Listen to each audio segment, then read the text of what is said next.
All right, good morning, everybody. Welcome, Lennon, Tenwin, good to see you both. Having pita bread with chicken stuff? Ooh, that sounds good. I'm more of a non-bread kind of guy when it comes to my flatbreads, but pita's good too. Pita is dang good. Welcome back, we're here for another glorious day in Underrail. Mainly, I want to get a move on with this because we kind of left off at a bit of a, not really cliffhanger, because we did resolve the situation with the psychotic murderess, but yesterday I was just doing regular stuff for getting, my off day, getting stuff done. And I was like, I should do some house cleaning on Underrail, clean up the inventory and all that. And then I remembered, oh wait, we're literally in the middle of a dungeon and all of my equipment has been taken from me and I can't do anything about that. So let's get right back in, shall we? Here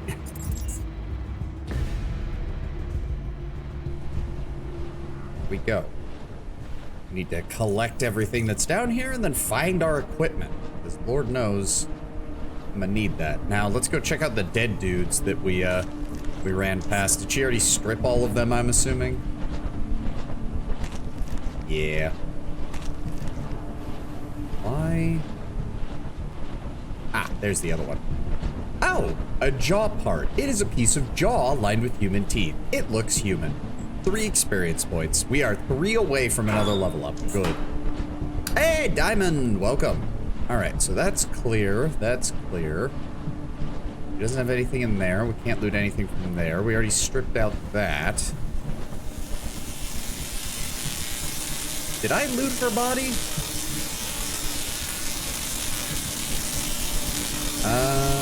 I can't tell. So let's go turn that on. Yes, it looks like I did. Okay. What's on the computer console? No power. Oh, right, no power. Weapons lock. What was she storing? Oh, I thought I picked up a key for this. Oh, shiv. Well, we can sell that. All right, but at least it seems to have fully explained everything. Like this bunker was set up by her husband. Oh. A brilliant hair clip made from Tichrome and diamonds. Perhaps one of the wealthier merchants would be interested in it. Worth 10,000. God damn, her and her husband were actually pretty fucking well stacked when it came to income. And monster sketch. It's a sketch of some sort of semi-amorphous tentacle monster crawling out of some manner of container. Piece of paper. Small piece of paper with Evelyn 7654. Okay, so that's the password in case you needed it. So that gets us a level up. Fuck yes. Gasoline in a flashbang. A bunch of different parts. And ampule, flat beaker, and a thin grenade case. I don't think there's anything else we missed. Turn the power back on. I don't mind that. But yeah, that's it. All right. Can I get out of here now? Thank you.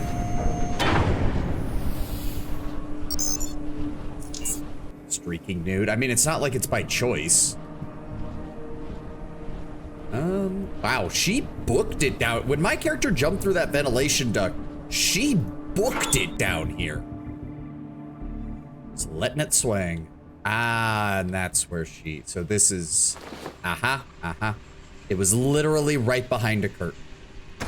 All right, where did she put my stuff? There it is. Take all. I'll take all that as well. We're gonna just loot everything in here anyways.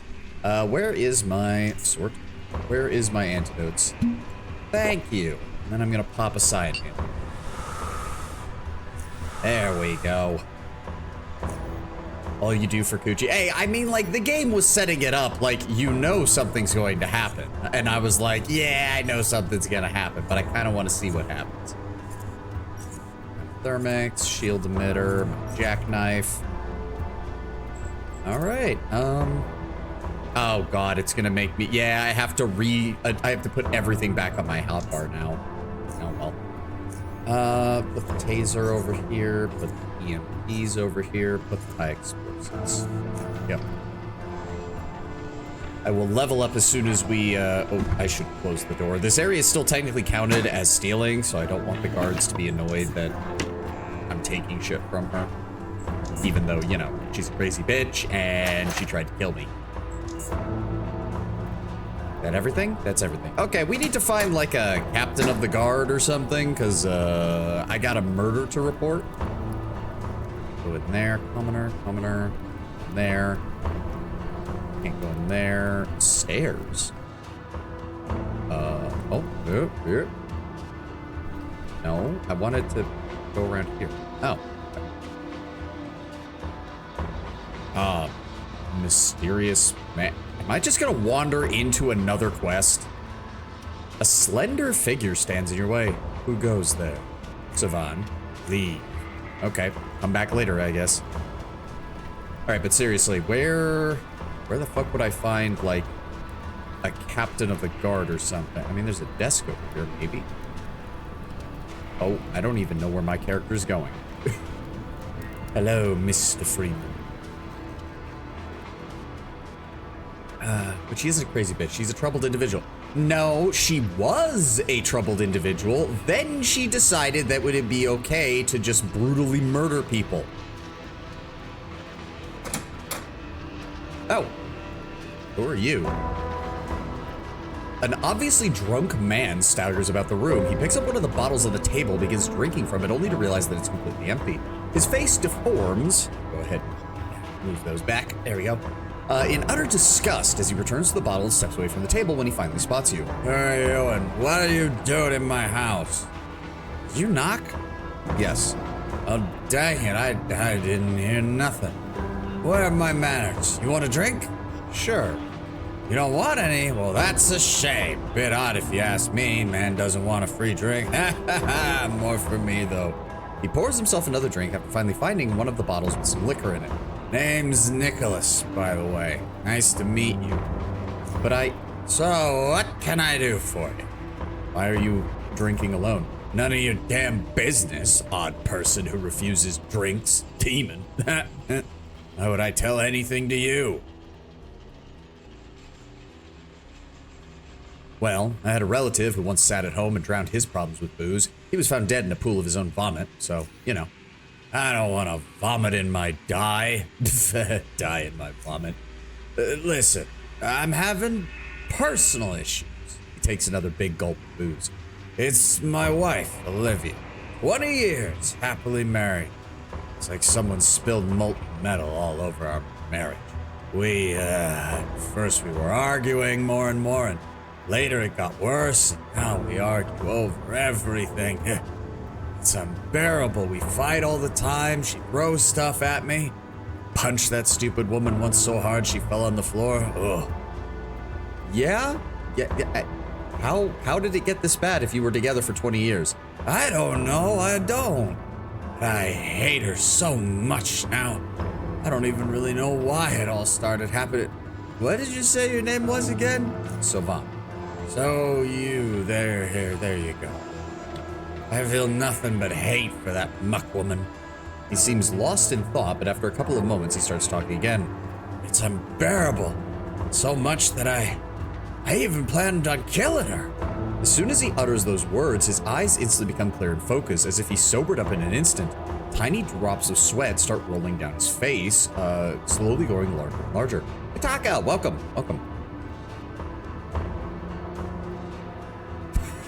Why didn't you say so? I'll take care of her for you for a price. Don't stress yourself over the slip-up, man. Ain't none of my business.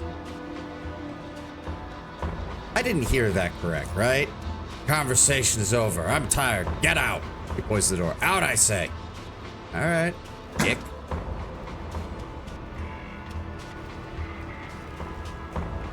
Oh, Brown Bear, welcome. Yeah, great timing to come in on that, wasn't it? Okay, but seriously, is there, like, need somebody...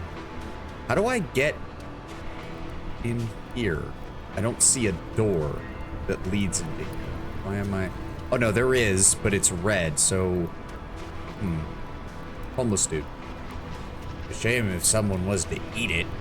Dude, you want to try something? Go right ahead. I will wreck your fucking world. I don't even remember how I got into this area, if I'm gonna be honest, so... Oh. And now I'm just wandering into yet another person's house. Can't you see we're in the middle of something? Please, I'm in the middle of a conversation. Okay.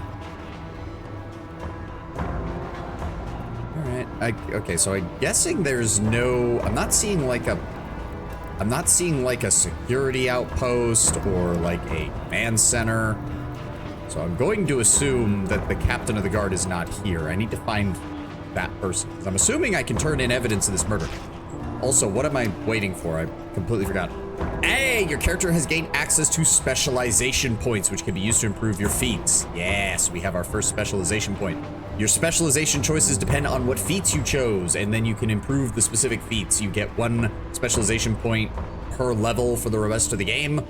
Yeah, so good stuff. Good stuff. I don't yet know what I wanted there. So I'm going to, So hold on. This is level 16. We get another stat point at 20 and 24.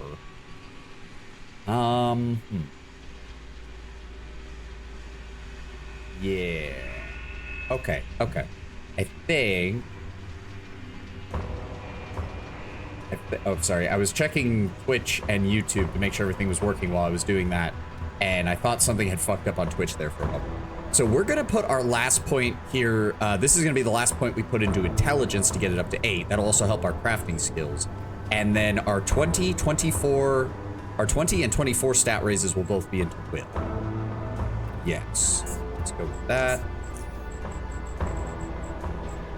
Now, where am I on skill points? Mercantile needs to keep going up. Good. Metathermics needs to keep going up. Good. Chemistry, I think we're good right now. I need mechanics, electronics, tailoring. Yeah, no, we do need tailoring. We do need tailoring. Hacking. Right? Yes, hacking needs to get up to 100. Lockpicking. Traps.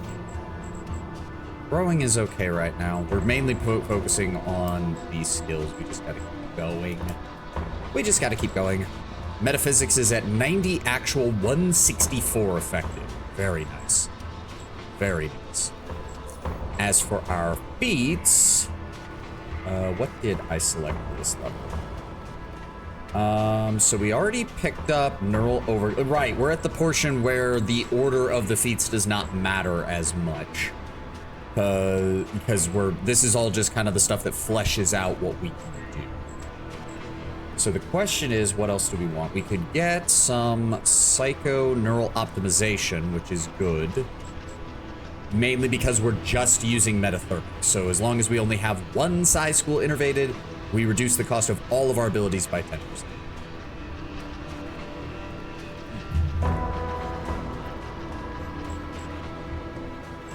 The other choice, though, is we go for expanded psi capacity, because it increases our psi reserves by 30% and gives us a bonus to our psi regeneration equal to 1% of whatever our maximum is. Nimble would help us with armor penalties, neurology. Do I not have that yet? Do I have it? Wait.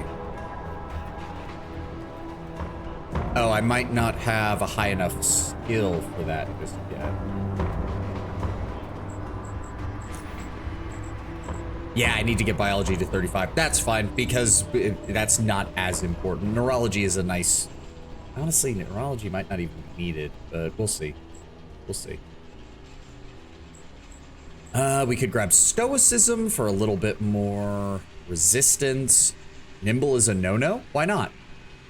Because I've done the math, Lennon, and as long as you build a 4 metal piece of armor, Juggernaut will still function even with Nimble. Nimble just gives you a little bit extra leeway as far as having some movement points, mainly, by reducing that armor penalty a little bit. And to be fair, I'm not totally sold on Nimble. We might grab something else. Probably an alternative choice would be disassemble or power management in order to get Power management would help us with making shields and electrical equipment, while disassemble would just make it easier to craft stuff in general. But we're not going to have the specialization points to make disassemble really worth it, because you can lose quality with disassemble unless you have the specialization points to improve it. For right now, yeah, I'm definitely thinking we just go psychoneural optimization. Let's just cut the amount of points that I need, and we have our first point here. And what I would like to do for our first point, what did I have selected for this? Okay, we've got a couple of different choices.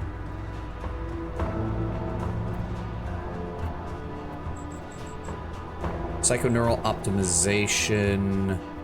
We can further reduce the psi cost. That's one that I wanted to grab. And then there's also psychosis for the critical hit chance, which also is just good. Failing that, we can also grab armor sloping, which will reduce our penalty further for that.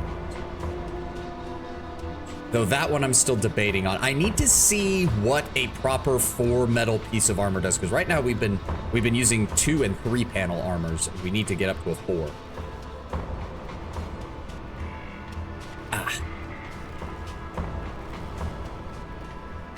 So for right now, let's go with the psychoneural optimization and get us a further, well, 1% isn't really going to do that much.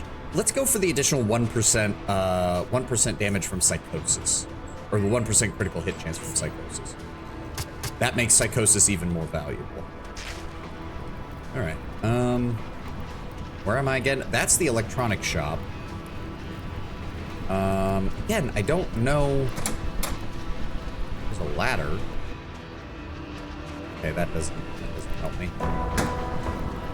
That's locked. I can't help you. I'm not from around these parts. Oh. Say what? Hey, listen, man. Remember when you asked me to tell you something about the foundry? Well, I just remembered something interesting. If you need some military-grade weapons, go find a guy named Kevin. He's one of the guard overseers who earns his bonus by selling guns. Oh, guess it's not a secret. Well, damn, better go and bug him about it. You'll find him close to the bar near the south entrance. Stupid jerk told me I can't shoot barrels in the residential area. Okay, Dan, you're starting to concern me with how laissez-faire you are about things. Because you will never get enough armor penalty lesson to be worth it. Stoicism is amazing on tank builds, and disassembly is always trash. The components of the stuff you find are always inferior to the ones you buy. Yes, but at the same time, Lennon, it does give you a way easier time getting access to things like, oh, I just need more metal sheets and I don't want to have to buy them. I'll disassemble these metal weapons into metal sheets so I can make caltrops and other shit. Like, it's more for the quality of life stuff. Like, not to improve your equipment, but getting like, oh, I need to get sheet metal so I can make mine cases, so I can make more mines. Like, it's for the expendable stuff. You're not wrong. And again, we don't have the... You're much better off with disassembler if you also take the feat that gives you more specialization points per level, because then you have enough points to grab the specialization points for disassembler, so you get 100% of the quality reward. Nimble's great if you stack armor penalty reduction. Moving around in heavy armor is good. Yeah, that's what I was thinking. I know I'm not going to move too much, but I did want some movement. All right, the butcher shop is over there. That's the direction we went. I didn't see... Maybe this is it? There's a bunch of monitors over here. Maybe that's the guard, like, house room thing? I don't know. Hey, Chief, and the mayor. Okay, well, that answers that question. The man pays no attention to you since he seems to be engaged in a conversation with the other man. A pair of frowning eyes track you as you make your approach. Before you is a thin, short man wearing a well-made leather vest with finely polished shoulder pads cast out of metal and coal-black gloves. Leather boots and pants seem to be the same high quality. He addresses you with a tone of voice appropriate to his displeased expression. Yes, but his metal armor ain't light enough for it to be worth it. You'll always be at max penalty even with nimble.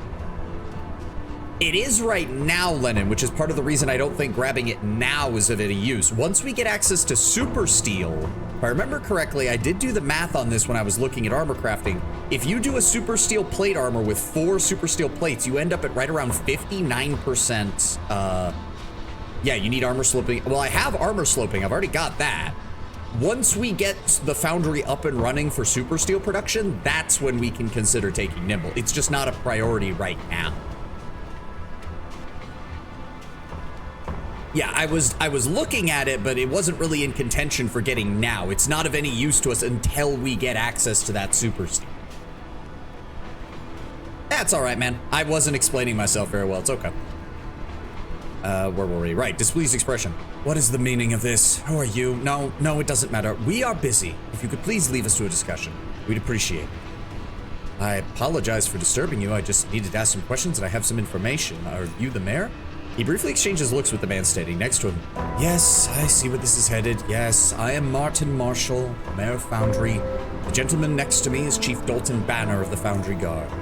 The chief's appearance is quite the opposite of the mayor, as he is both taller and wider-shouldered. His mere presence you feel the instant you enter the room, yet despite his imposing image, his calm and collected behavior is in contrast to the mayor's far more feverish temperament. Thus, the chief simply politely nods after having been introduced. Now then, who are you? I'm Savan, out of Southgate Station. Pleased to meet you both. Yes, Savan, that's well and good indeed. Now that you're properly introduced, unless you have something of the utmost importance, I'm going to have to ask you to leave. Well, I heard you had problems with the mine creatures. I'm a bit of an odd job worker. Do you need any help? I'm sure you did, but please let me tell you something. Foundry is one of the richest and best defended stations in the lower Underrail. We have many well-trained and well-armed men and women to take on anything that tries to disturb us. Why would you need your help?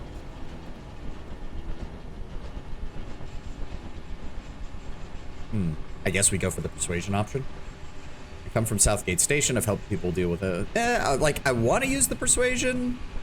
So did you get out of the kink dungeon in one piece? Surprisingly, yes. We managed to wrap that up at the end of stream yesterday, or on Wednesday, and that was all there was to it. We grabbed a couple of oddities down there, and we leveled up, and we're good to go. The persuasion option probably works better. Maybe, no, except this sounds insulting to him. That first line, maybe you people aren't as tough as you think.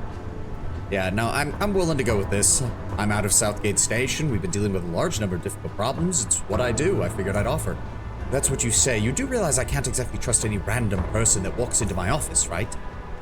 I'm sorry, but if you really want to gain my trust, you're going to have to do much better than simply be a Southgater who thinks he's better than everyone. All right, look, Mr. Mayor, maybe you people aren't as tough as you think. If you were, you would have had this problem taken care of. Maybe I'm the man who can do that for you. I have offered you my help. If you want it, fine. If you don't, your loss. After listening carefully to you, he responds with an unexpectedly calm manner. If you really are so keen on helping us, then why not give you a chance? You do have the energy for it. All right, as you know, unless you've been living under the most remote cave ever known, unknown to humanity, Foundry is the largest exporter of iron and refined metals in the lower Underrail.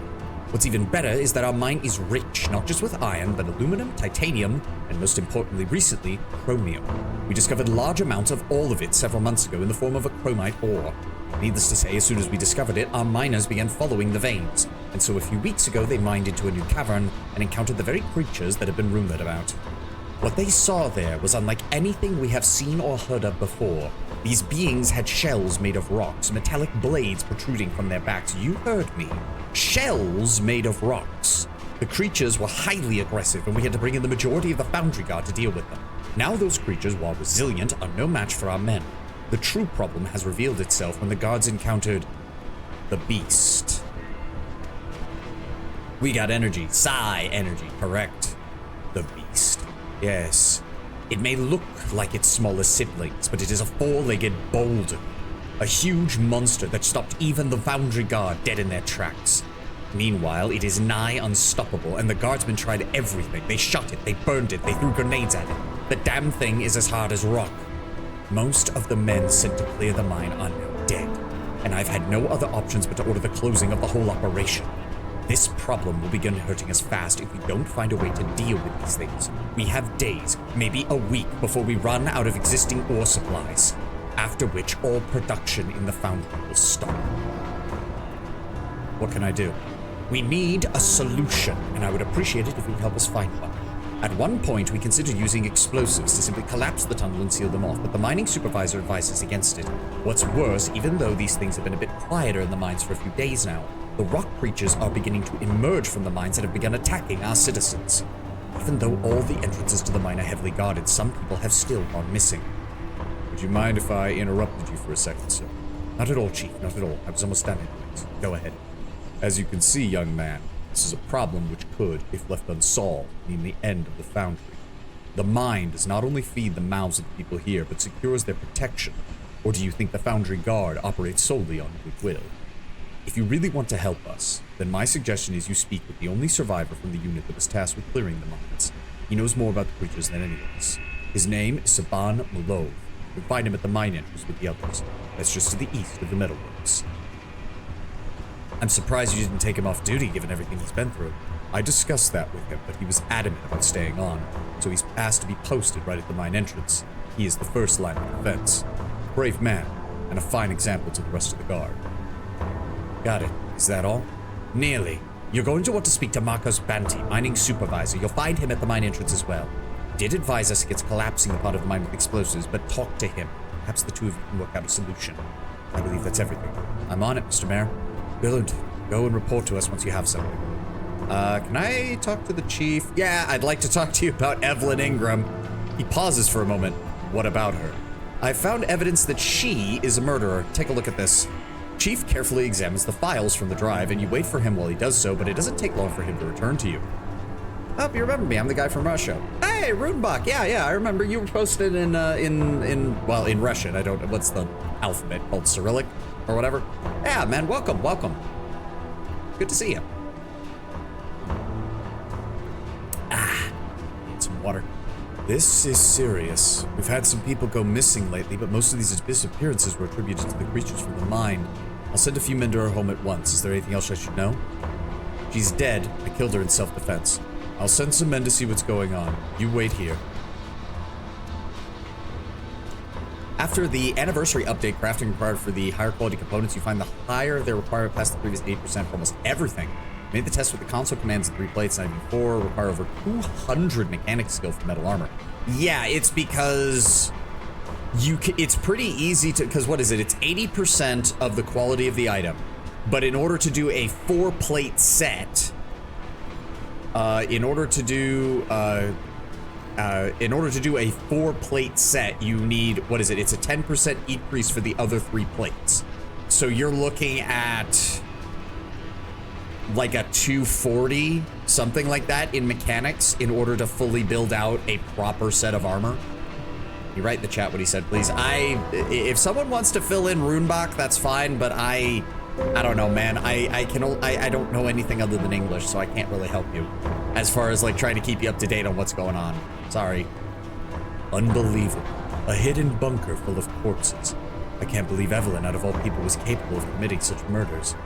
You're lucky to have managed to save your hide in there. My men have found her corpse and are still in the seat of the crime. You're free to go. We've confirmed you acted in self-defense. Nonetheless, you saved lives by exposing her. For that, you deserve a small bounty. He hands you 250 Stygian coins. I don't suppose there's any other jobs available around here. As a matter of fact, I might have something for you. Let's hear it. You're very good. You're very good. You are, I presume, familiar with the Ironheads, one of the larger gangs in the South Underrail, or Lower Underrail. Well, one of their clans is starting to cause us trouble for Foundry and the whole region. These scum, and that is what they are led by a man who calls himself Baylor, known for only 2 things: immense physical strength and a sinister red cybernetic eye. Unfortunately for us, his successful leadership can be added to that list. We, the Foundry, have placed a bounty on his head for 1,000 Terons. You bring me his eye's proof, and it's all yours. What can you tell me about this guy? Not much is known about him, though according to reports, he's over 2 meters tall, can snap a rat hound's spine in 2 with 1 hand. There's even been a few reports of him flinging broken-off stalagmites at his enemies, a boss, to use the colloquial expression of the gangs. Some of these claims are outrageous, but one is consistent. He is more often than not described as wielding a massive sledgehammer, so heavy only he can lift it. As one story goes, he offered one disarmed train guard the chance to use the hammer against him, but the fellow might as well have been trying to raise a boulder.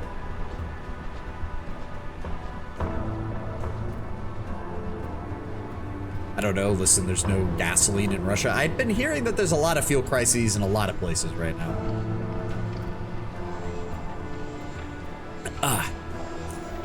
As to where you can find him, his clan of Ironheads is situated in the warehouse block Beta, just south of the Foundry. Ironhead activity in that area is heavy, and all the recent attacks come from that direction. If Baylor is there, he has some of the best forces in South Underrail. How do I get to this warehouse block? It's south of here, but to actually reach it, you'll have to either go west and then south, or east then south from the foundry entrance. Both ways will lead to the warehouse block. Both are well defended. What can you tell me about the Ironheads? They are the best organized gang of Lower Underrail. While technically composed of multiple clans, their cooperation and common interest clearly make them part of a larger organization. They've been increasingly more difficult to repel in the recent years. Previously, they'd been nothing but a nuisance to the Foundry Guard, but much different than other lowlives roaming the metro. Steadily, though, they have risen their numbers in guerrilla and in power. They are intercepting travelers and merchants near our station, attacking the heavy protected convoys, and have in general grown more bold, and dare I say more cunning. Wasn't Baylor a mech from that other mech game, Lance or something? That does sound familiar. Baylor, what is this? Wrath of the Righteous, AOW4 Chaos? I mean, if it's obviously meant to instill terror, Lenin, so I think it's very obvious what the feeling was, what the bandit was going for by naming himself that. We have more than enough firepower to prevent them from even thinking about attacking us directly, but the areas near Foundry, those are far more difficult to protect effectively. Other than that, I can't tell you much more. We learn about them only through their misdeeds, and since the name Baylor grew more and more associated with those, I can safely say that his leadership is what has made the local Ironheads so dangerous. I'll do it. Very good. Best of luck, and remember, we need his cybernetic eye as proof. Alright, alright. Okay. That's the meat market. We need to head back to the main area.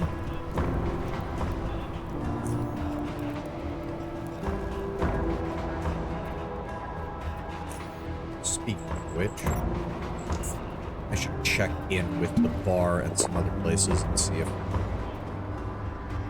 me see what you got. You're willing to buy some stuff. You don't have... All skills by 3, initiative by 5, strength by 1, additional carrying capacity, mushroom salad. No. You're willing to buy 2 foodstuffs. 650, 500. I'll give you the... would root soda even really... No, I just have to accept the fact that I'm never going to go first in combat. It's just never going to happen. I'll give you that.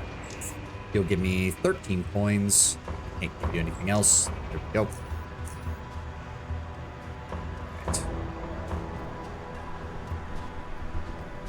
Right. Oh, no, that's just a guard post. Where was the... Brian? You are willing to buy some stuff. I'll give you that. Let me see here. Pneumatic components, armor parts, repair kits, metal components, molds. That's 50 apiece, 60 apiece. I'll give you that.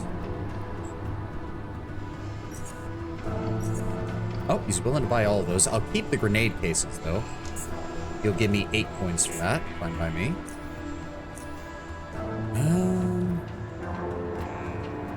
Wasn't there a general store? I think it was over here. Just joking. Clearly, the people of Underrail have some semblance of the old world mythos knowledge, like the Stygian coins being a reference to the Stygian ferryman. I think it's more than that. Yeah.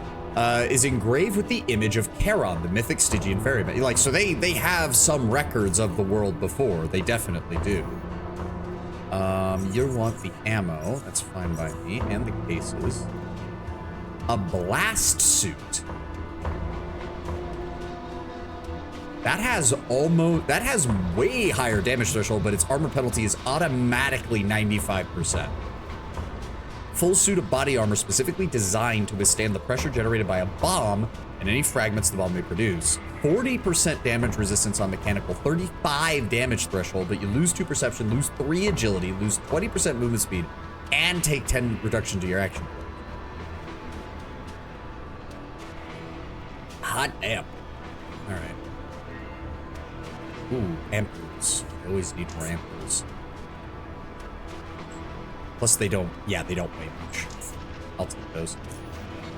It is bulky. I mean, yeah, no, I'm not saying it shouldn't be that. I'm just pointing out, like, I'm surprised that it like a preset suit competes with what I've made so far. Commoners, desk, foundry workers. It said to be on the lookout for the foreman and the mine guard. Does this just connect over to...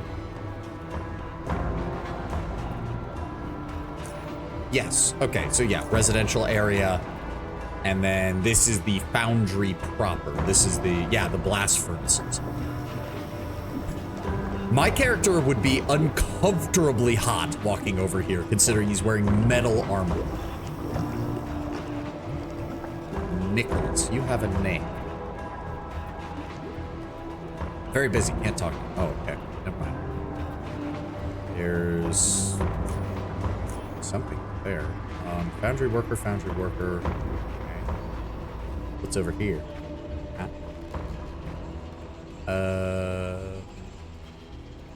What is this? Computer console. What? It doesn't look like there's anybody over here. Bernard. I think that was the person. You find the man working the giant furnace that's towering over the whole area. In fact, it seems like he's attempting to repair it. Judging by his barely audible swearing, it doesn't appear to have had any success. You see him using multiple tools, trying out various parts to no avail. Suddenly, he stops working and tilts his head slightly to the side without actually turning around. A moment later, he picks up a large wrench and continues the repairs, and that is when he speaks to you. Can I help you? What are you doing there? I think it's obvious what I'm doing, friend. He puts down his tools and turns around, wiping the sweat from his forehead and transferring it to his filthy coveralls. Name's Bernard. Do you need something specific, or are you just making small talk? I did have some questions. Well, go ahead then. By the way, your name is Savan out of Southgate. All right, go ahead. What you want to talk about? He looks like a mix of Barrett from FF and an orc. I mean, to be fair, that's the lighting. The lighting is giving his skin like an unhealthy green tinge to it. And I think because the game actually does have a decent lighting system, and like all the character portraits are portrayed with whatever light is nearby. And since he's got a green light next to him, it's shining on his face. What can you tell me about Foundry? You came all the way out here to ask me that? I don't know, air's polluted for sure, you know what I mean? Just go ahead, take a deep breath. Takes a deep breath himself and starts coughing. See what I mean? You hear a lot of them people coughing and sound like they got jackhammers in their throats. But the pay is good, which keeps people coming, and the bandits can't reach you. And my Gloria's here. Gloria? This is her. The furnace. Yes, sir. He puts his on a wide smile and points to the massive smelting furnace. Lovely name. I like it. It fits her. I hear you. Finally somebody gets me. I've been trying to explain that to people for years. Gloria means glory, and this old girl, oh, and I've had our fair share of it. She served with me for many, many, many years. But now, now she's a cold, lifeless piece of junk. Oh, Gloria, why couldn't I die before you so I didn't have to suffer like this? Do you need some help repairing it? It's some kind of weird electrical problem. I think I know exactly what's causing it, but whatever I do somehow seems wrong. What's worse, that bastard up there said, oh, she's too old. It draws too much power from the system. Just not useful anymore, because we got better ones now. I'm talking about you, Marshall, you bloody... Raises a clenched fist up into the air. Look, when Gloria broke down, our beloved mayor personally instructed everyone not to bother repairing her. He turns towards the large furnace, but I'm not breaking my pick. I'll find some way to fix you. I will. You know anything about the mine creatures? Oh, heard some scary stories about those things, you know? After the mine was closed, some folks are... Oh, I accidentally clicked on that. Some say it's got nothing to do with the creatures, but with the recent increase in crime rate instead. I mean, the prison's getting full and full of it. Who knows? Can I... Nope, I can't do anything else for him. I'm assuming that will be a quest that opens up later, maybe once I have a high enough electronics score. Some more foundry plans. We need 26 more experience in order to level. Okay, so Bernard is the only one out here. So what is that? That's the foundry mine itself. Oh, okay, okay. Well, we don't want to go too far into that because they said all the creatures are down there. It's in the computer console. Stored ore 0. Loaded ore 0. Conveyor belt off. Conveyor belt on. Conveyor belt off. Recall cart. Oh.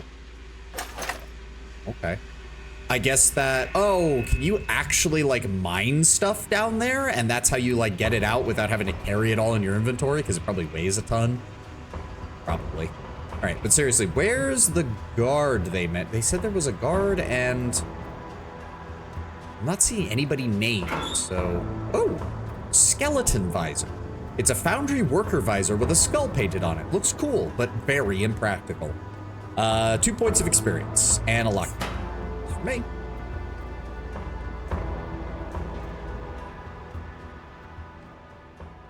Marcos and Saban. Oh, okay. So here's where their people are at. And barrel, barrel, barrel. Oh, hi? Where are you going? Oh, getting food. Okay. They don't want me going in there. They don't want me touching any of that.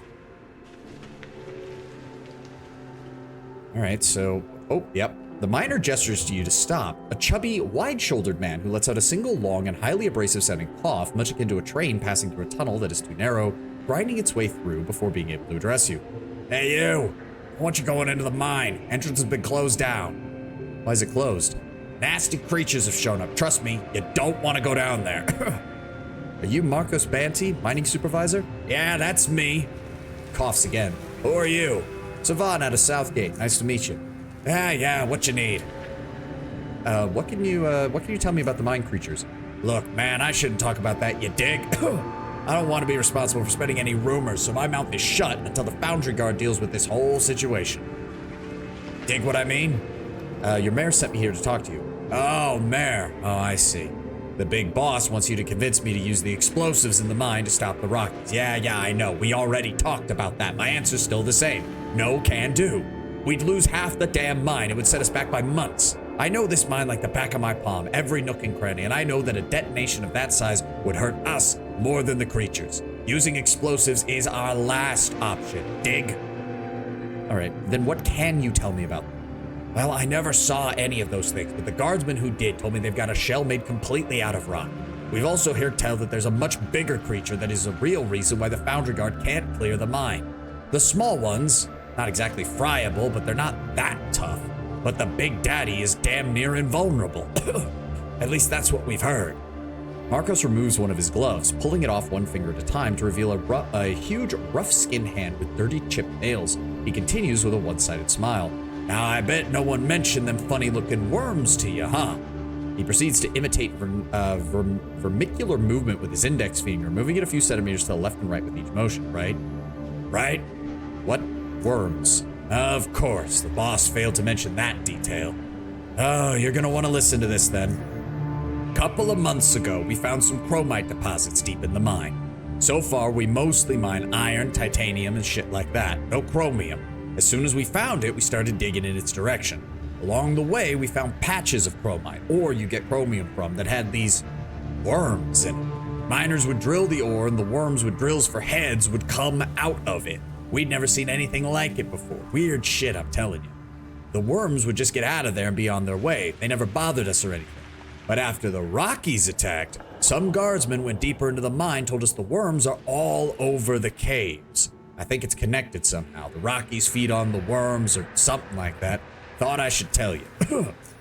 He puts his glove back on. And that's all I got for you. Just tell Marshall we're not using explosives. Dig? All right. Is there anybody in Foundry who could help me inspect the worms from the mine? Do you have a biological expert? Two heads are better than one on this. An expert?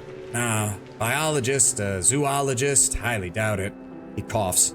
There ain't much work for biologists in here. Foundry, someone could have stopped by the bar, visited a relative, but other than that, nope. On that end, I think you're gonna have to seek help from outside Foundry.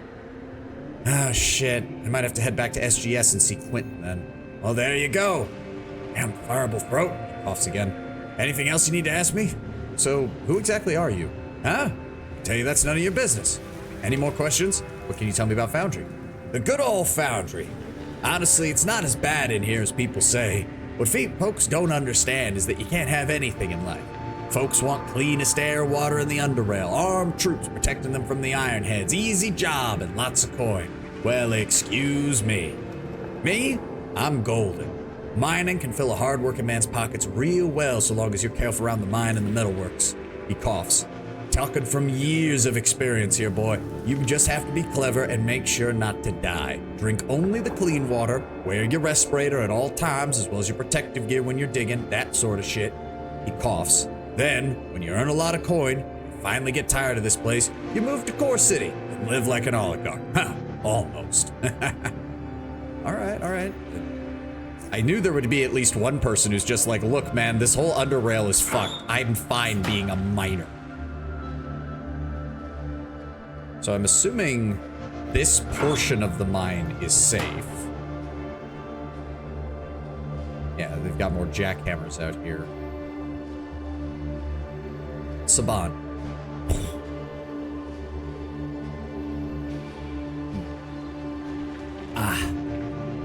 At first, the tall guard responds to your approach with perfect silence. The uniform nature of the foundry guard makes it difficult for you to discern any distinct features. But in this case, one jumps into view like a mine shroom in the dark. His damaged shield bears wounds of a relentless attack that can only be attributed to a wild, savage creature. Large scratches, dents, and dried blood streak the shield as if it was a canvas left at the mercy of a deranged painter. The shield's outer rim has numerous bite marks on it that seem to have been caused by the malicious motion of powerful jaws. Your inspection comes to a halt when the guard utters a single word. Yes. I need to know about the mine creatures. First, it is very unsafe for you to be in this area. You should leave. Second, I can't speak about it. It's classified. Chief Banner sent me to talk to you all about the current situation. I see. In that case, Officer Saban. Almost everyone here calls me Supke. Supke it is then. Pleased to meet you. Now listen up. His voice undergoes a few subtle changes, becoming drier and somewhat distant. After our miners first encountered the Bladelings, as we call them, a group of us was sent inside the mines to deal with the creatures. The reports implied they were unusual in appearance. Only when we encountered them did we realize how strange they actually were. They have 4 legs, 2 eyes, a mouth, the usual, but their shells were made of rock, fused with their bodies, with metallic blades protruding from their back. A real unreal sight. Bladelings? Alp, one of the guardsmen in my squad, gave them that name.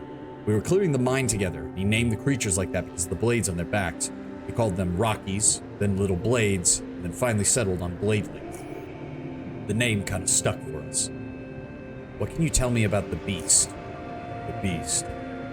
That bloody creature was responsible for the deaths of 9 guardsmen. 9 of my friends. It looks similar to Bladelings in general appearance, but is far larger. Longer back blades, a thicker shell. Its shell was so thick nothing we had could penetrate it. Fire, bullets, high explosives. It shrugged it off like we were throwing marbles at it. Grab the jackhammer when you find it. I already have one. I got sick and tired of the TNT, Lennon, so I did come to Foundry a couple streams ago, and I didn't talk to anyone. I just booked it into the mine, grabbed a jackhammer, and left, so I wouldn't have to lug around TNT all the time. It, on the other hand, had no trouble doing damage to us. By pure luck, I was the only one who managed to escape with my head still sitting on my shoulders. This shield serves as a reminder. Do you think it's only one, or could there be more? So far, we've only seen one, luckily. It was in the dormant caves deeper past the mine. It appeared to be very old with, as I said, a much thicker shell than the smaller one, riddled with scars. Tough, like a boulder rolling towards you. If there are more like it, we're in a lot of muck. Whatever the case may be, I will hunt down that creature and end its existence. I feel it. It's very brave of you to still be out here after what happened to your squad. I've worked with those men for years. We fought Ironheads, Raiders, whatever.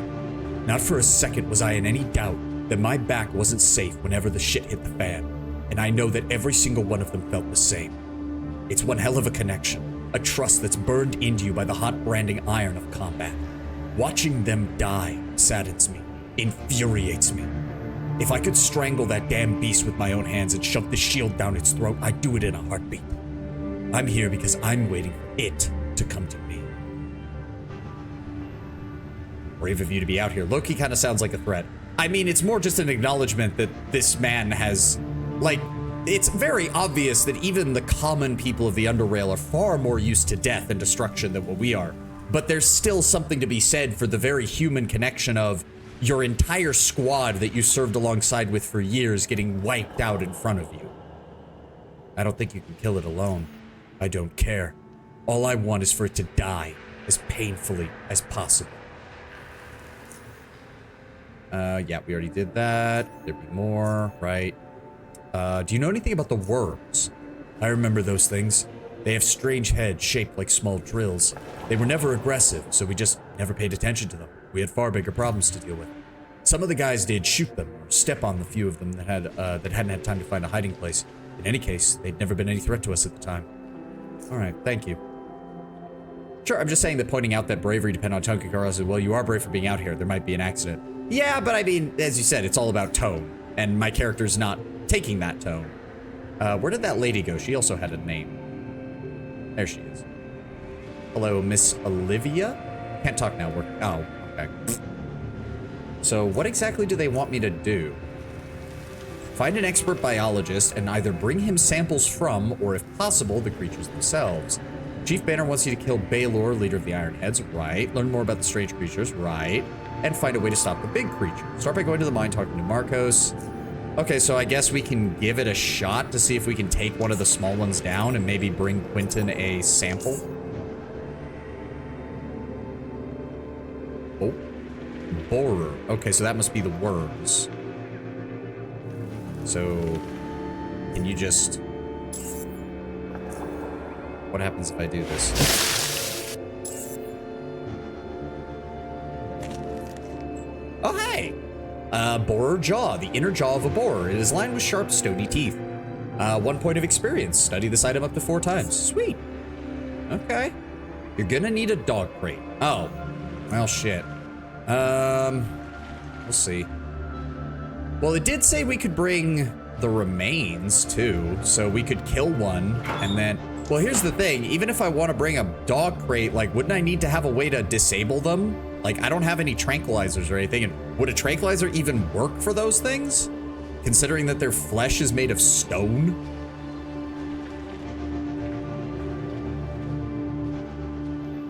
I don't know. I know I have dog crates back at my house in SGS. Probably do that. I'm sure we're set to max speed, so we're moving at full speed on here. Oh, maybe the butcher shop has a dog crate. We could do that. You don't need to disable the ones you need for the dog. You don't need to disable the ones you need for the dog crate, aka the wormies. Oh, why would I need the worm? Oh, they did say that the worms and the beast might be interlinked, so maybe. Either way, the butcher shop I think had dog crates. If not, we're gonna have to make a run back to SGS anyways, because I don't have any.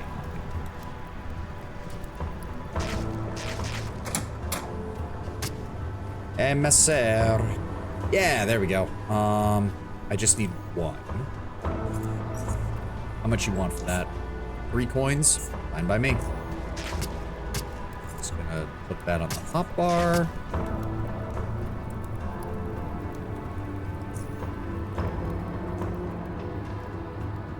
Cryokinesis critically hit for 200 damage. Damn. Yeah. I can see why people say, like, you're much better off stacking offense than defense in this game. It's the same problem of a lot of CRPGs by the end, is as long as you go first or you can survive the enemy going first, you can win as long as you hit hard. It is a little annoying that that's so common across all CRPGs nowadays. Also, I can't help but feel that if that thing tore through an entire squad of 10 Foundry Guard, having only 3 of them here at the entrance is not filling me with confidence. At all. Alright. Let's start looking around for what we can find here. Okay, there's another borer. So if I move close and then 7... I said 7. Ha! Captured.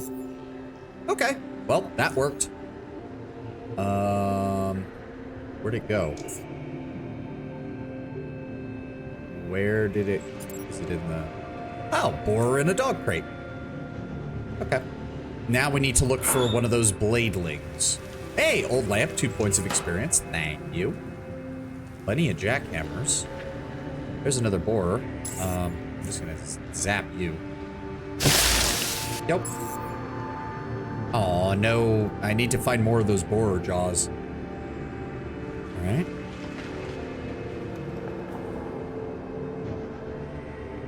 Hold on. Make sure there's no. That. That. Okay, insect salivarium. That's actually good. Good to know we can get those from that. I'm not seeing any sign of these bladelings, though. I would have thought they'd be more common. Let's just... Until I get all of the experience items, I have no reason not to kill these things. Oh, trilobite fossil. We maxed that out so long ago. There we go. Another borer jaw. That's another EXP. Another borer jaw. There we go. I think that means we can do it one more time. We're already a third of the way to the next level. Fuck yeah.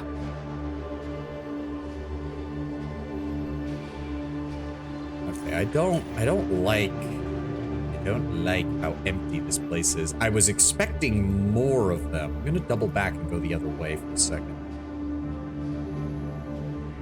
Yeah, because there's multiple directions we can go. Okay, more borers. I will... as well. As I said, we need one more. God, critical hits are so nice. Go. Jackhammer. Oh, no remains on either of them? Fuck. Right. No sign of... Hello, Mr. Borer.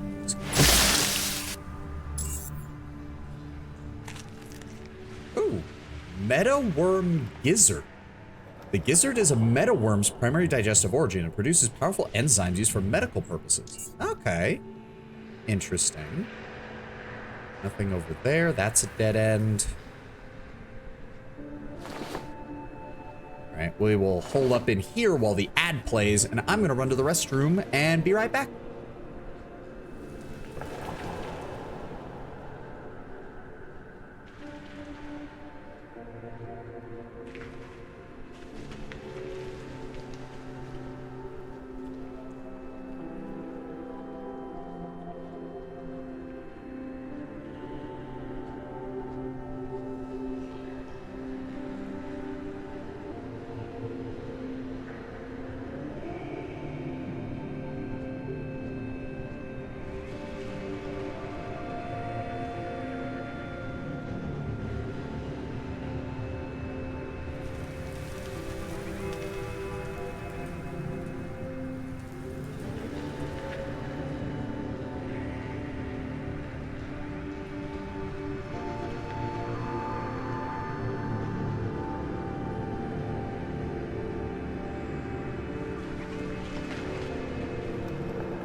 All right, I'm back. Adds Jover. Yeah, I just have to go off of what Twitch tells me, Lennon, and I have it set for a 3-minute ad, but I don't know if they actually put them on there or not. Besides, again, part of it is more for my sake than your guys' sake. Having the ability to just get up, get some water, you know, use the restroom every hour, and try not to play through the ads so that way people don't miss anything. I think that fits pretty well. I think that fits pretty well. If we're going to have the ads in order to monetize the channel, then I may as well try to limit their impact on everybody. Oh, incendiary bolts, caltrops, advanced health hypo. Okay. Some flares, an electrical lantern. Okay. Oh, firecracker cap. Attached to a blunt melee weapon. Causes an explosion of 50 to 100 heat, 50 to 100 mechanical. Yeah, I can see why those are valuable. Oh, to all targets in a radius of 3. Oh, that includes yourself, doesn't it? So you can blow yourself up with that. Ah, understandable. And some scrap. Okay, so this must have been like a miner's office. Okay, so that just loops back over there. Did I get the last one for that? I don't remember. No, I need one more. Okay. combat.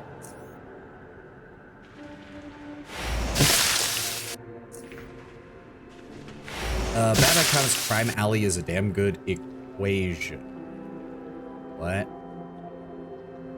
Dad plus mom equals Batman. Situation minus dad plus mom. Joe Chill minus Bruce equals the Grim. Night situation. What? I don't understand half of what you've written, Kenwin. I don't have a damn clue about half of what you just said. I'm assuming it has to do with the various permutations of Batman throughout the years and the various situations that can lead to him being Batman.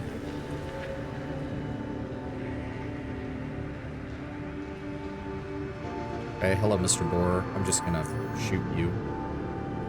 Where'd he go? Where the fuck did he go? There he is.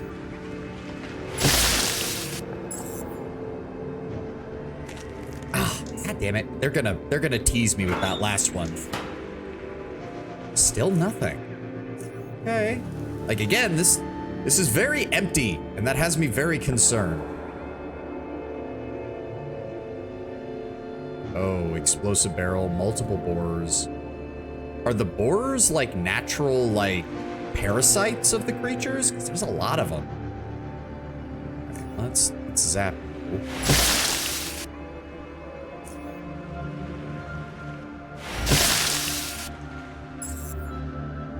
We please get the last. There we go. The last borer jaw. We're now maxed out on that. Thank you for the 4 experience, you little shits. Oh, that is an entire stack of TNT. Oh, you're only allowed to grab 1? Oh, that's bullshit. Don't do that. I would rather you show a whole stack and then the whole stack disappear when I pick it up, rather than, oh, it's a whole stack, pick up 1. Can I pick up the others? No. I believe the AoE doesn't hit you if you use the firecracker. Oh, okay. The point is that in so many different multiverse Batman comics, his backstory, many of them some sort of changes the events of Crime Alley. There's a sort of crossroads for different Batman. Oh, yeah, I see what you're saying. Only the dad died, or the dad plus the brother died, meaning you can make a comic equation of who dies to who and why, each equating to a different Batman alternative. Oh, yeah, like, and you could even go the opposite direction, because in, which one is it? The Flash Paradox or whatever? Bruce is the one who dies, which leads to his father becoming Batman, and his mother having a mental breakdown and becoming the Joker. I see what you're saying. I see what you're saying. Still nothing. And I'm assuming this links back into this. Out of the way, Mr. Borer. Yeah, that just links back into there. Again, this feels very empty. Where the fuck are these things? I just need to, like, kill one and get some remains from it. Oh. Chromium rock. Are these things just hiding? You need a jackhammer to mine this. Okay. What does the lever do?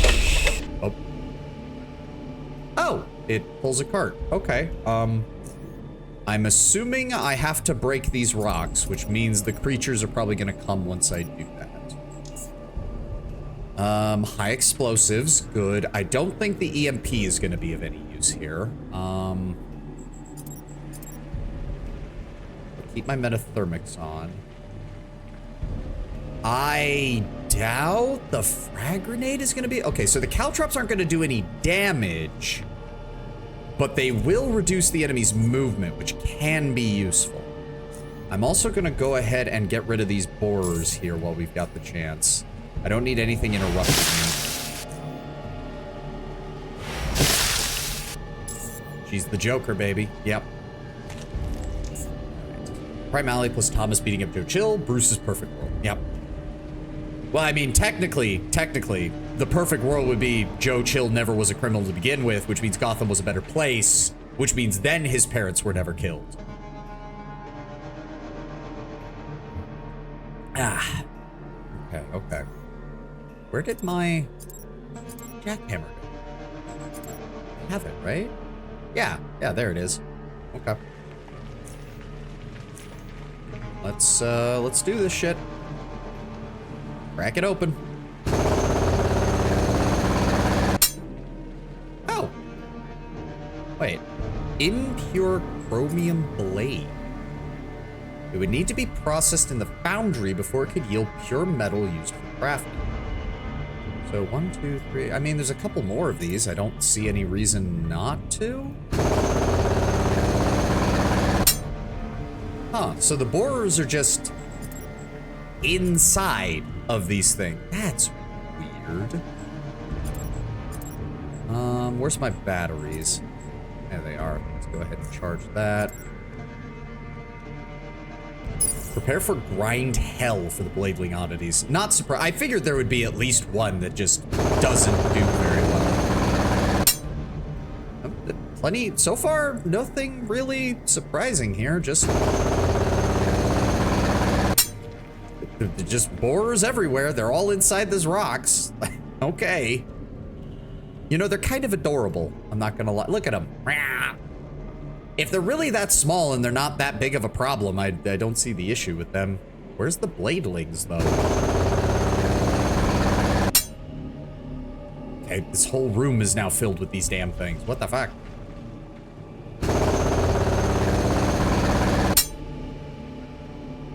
Oh, and I'm overloaded. How many of these things did I pick up? Holy shit, 70 pounds of this shit.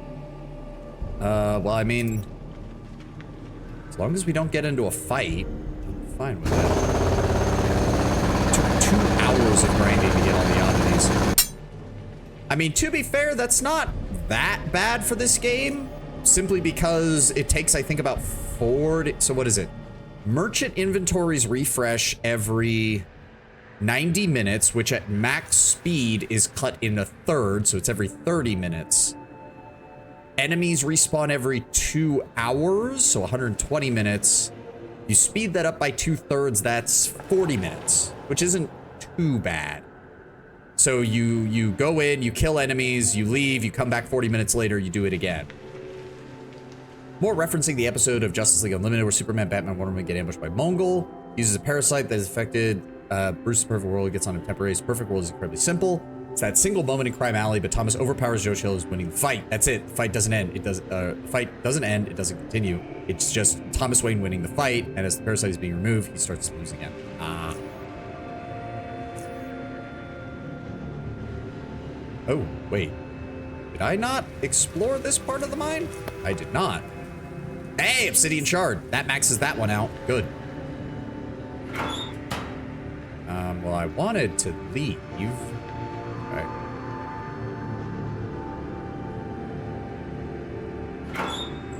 Take that. I really hope I didn't fuck myself over by picking up all of these chromium shards. I would like to get rid of enough. Wow, the borer is 8 pounds on his own. Fuck.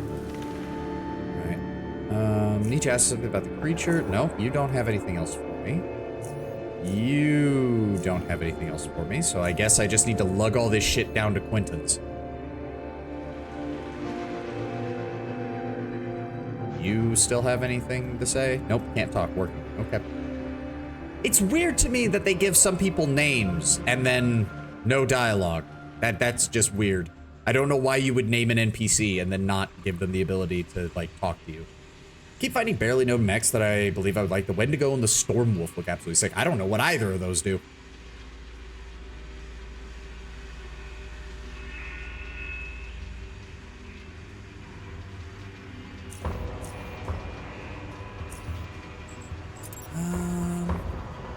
Protection. Oh, I do need to get those sold. I do need to get those sold. I need a lot of this stuff sold, honestly.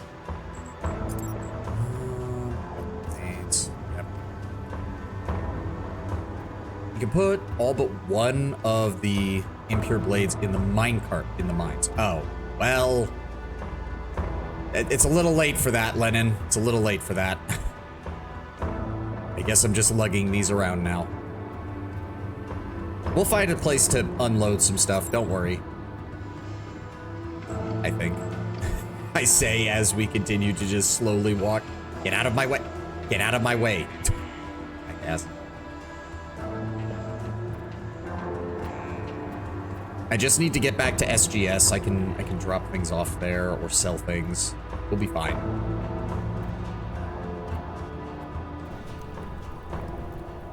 Get on the train. Actually, hold on. No, it's gonna take too long to get over there. Just go on the train. Just get over the train. Get over the train. You'd think if they have those plasma turrets, they'd be able to set them up like further into the tunnels and close off some areas from people getting close. I won't spoil, but there's a reason why I mentioned the card specifically. Okay. We're just gonna take them with us, one way or the other. We'll get this figured out, Lennon. Don't worry.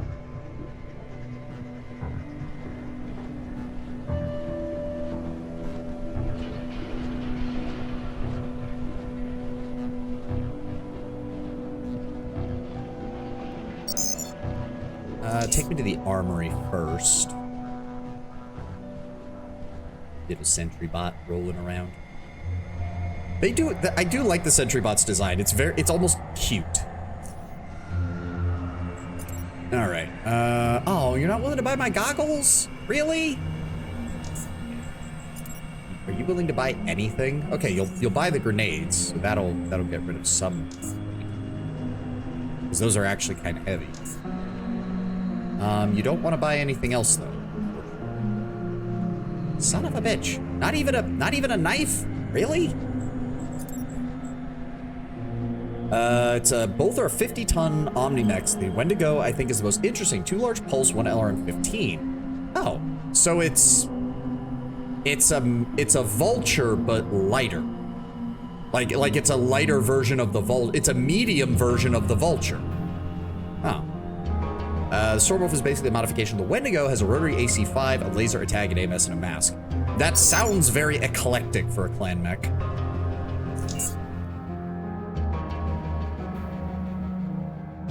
I have any other weight stuff I can drop off? The TNT. Yeah. Oh, and we can drop off all the insect organs as well. Actually, hold on. Hold the phone. Extract, where is it? Extract humor, ampules. That lightens that up. Can't use, oh, I thought I could free up more weight. Still. Hey, there we go. You're willing to buy this. Thank you. Plasma mine case I want to keep. Polarizer. I don't need it. Electromagnetic discharger, I do want to keep those. Do you have anything good for me, Ezra? Pyrokinetic stream, don't really care about that. Cryokinesis is nice, but... I don't think there's anything else I really need from him. Alright, give me... Wow! You're still willing to give me a lot for that. Thank you, man.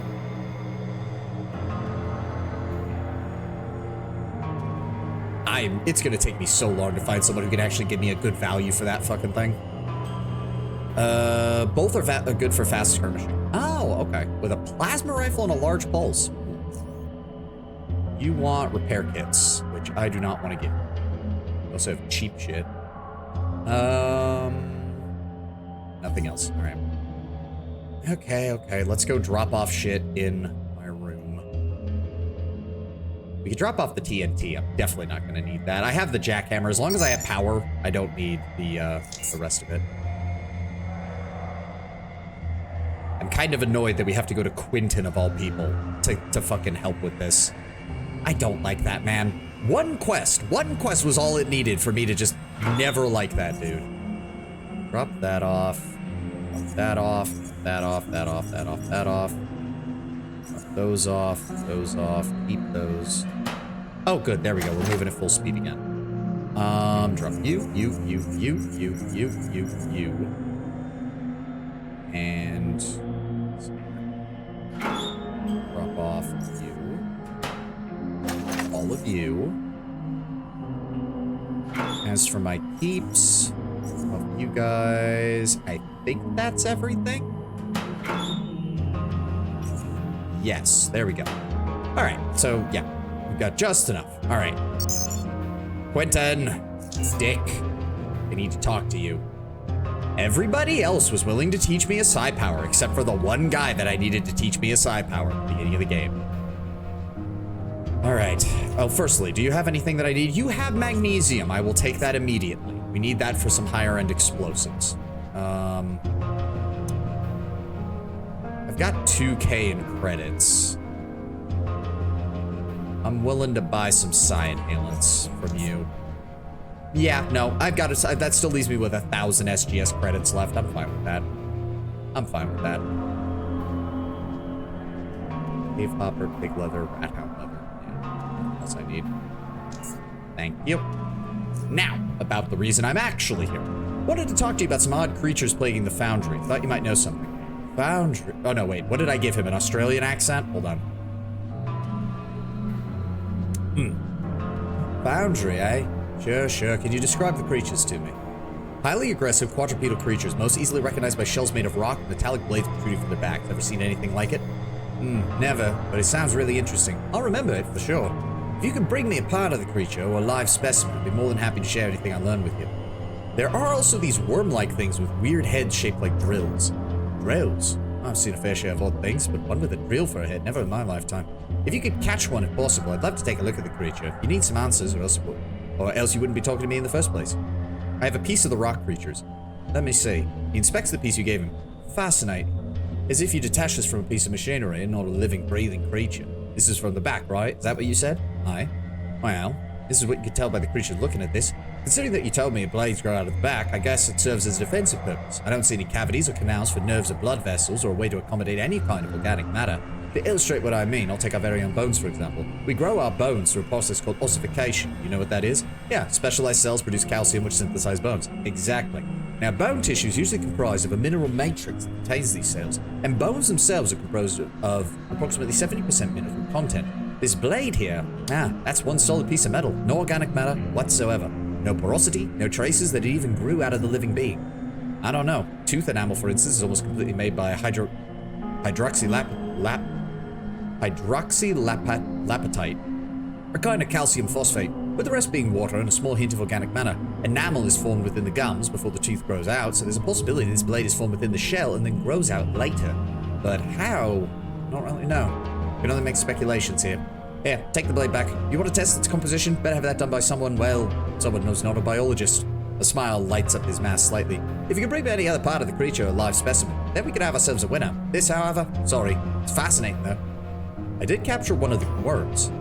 There's an industry mech called the Legionary who only has a rotary AC-5 that are pretty powerful due to their high fire rates, and Stormwolf is a stronger, faster variant of that one. Oh, okay. I'm assuming the Davians use it. I'm assuming. Quentin inspects the creature as it squirms inside the crate. As soon as it spots him, the creature begins thrashing about, occasionally stopping to aim its head at him, and screeches in an act of desperate intimidation. Now, this is what I'm talking about. I'd like to take a look at this. Anything I should know before I do the crate? How dangerous is it? You got nothing to worry about. I handled it with my bare hands. He carefully grabs the creature, holding it firmly as it wriggles in his hands. He takes a very close look at it, charmed by the oddity and alien form before he turns to you. Please give me a second while I examine it. This shouldn't take long. The creature suddenly makes a few powerful motions, wailing its unheld end, and shakes Quentin's upper body, prompting him to spread his legs a bit in order to maintain proper balance. He is able to control it, however. Oh, this one's a fighter.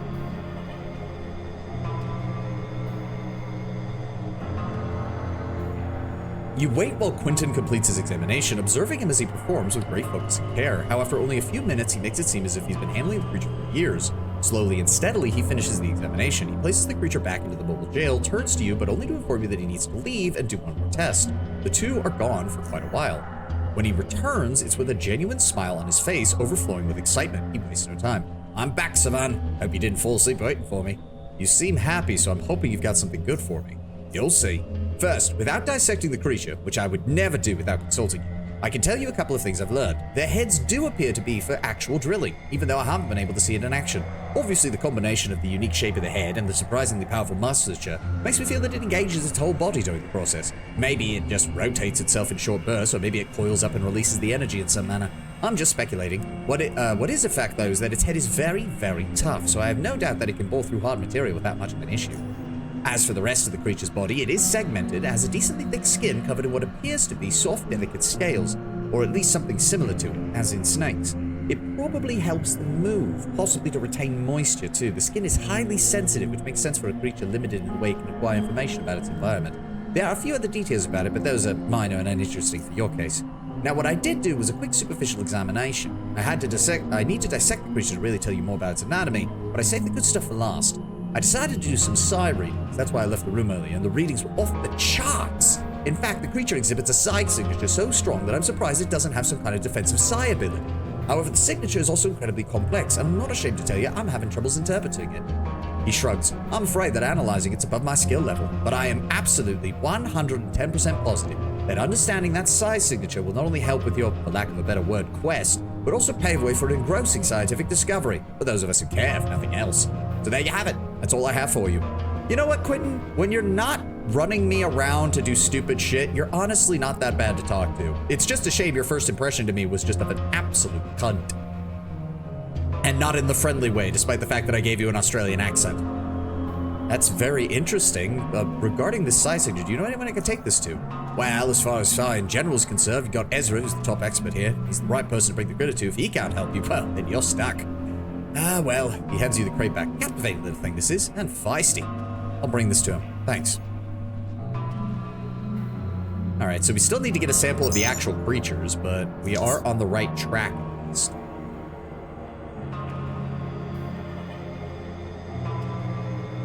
Ba-ba-da-ba. Can you take a look at this for me? Ezra looks at the restless creature, now at the apex of its aggravation. Yeah, it's been getting poked and prodded for the last hour. I do wonder why it's not drilling out of the box. Well, knowing creatures like this, it might be a case of similar to how moles are, where if they're in a container that is not like dirt, they don't know what to do with it.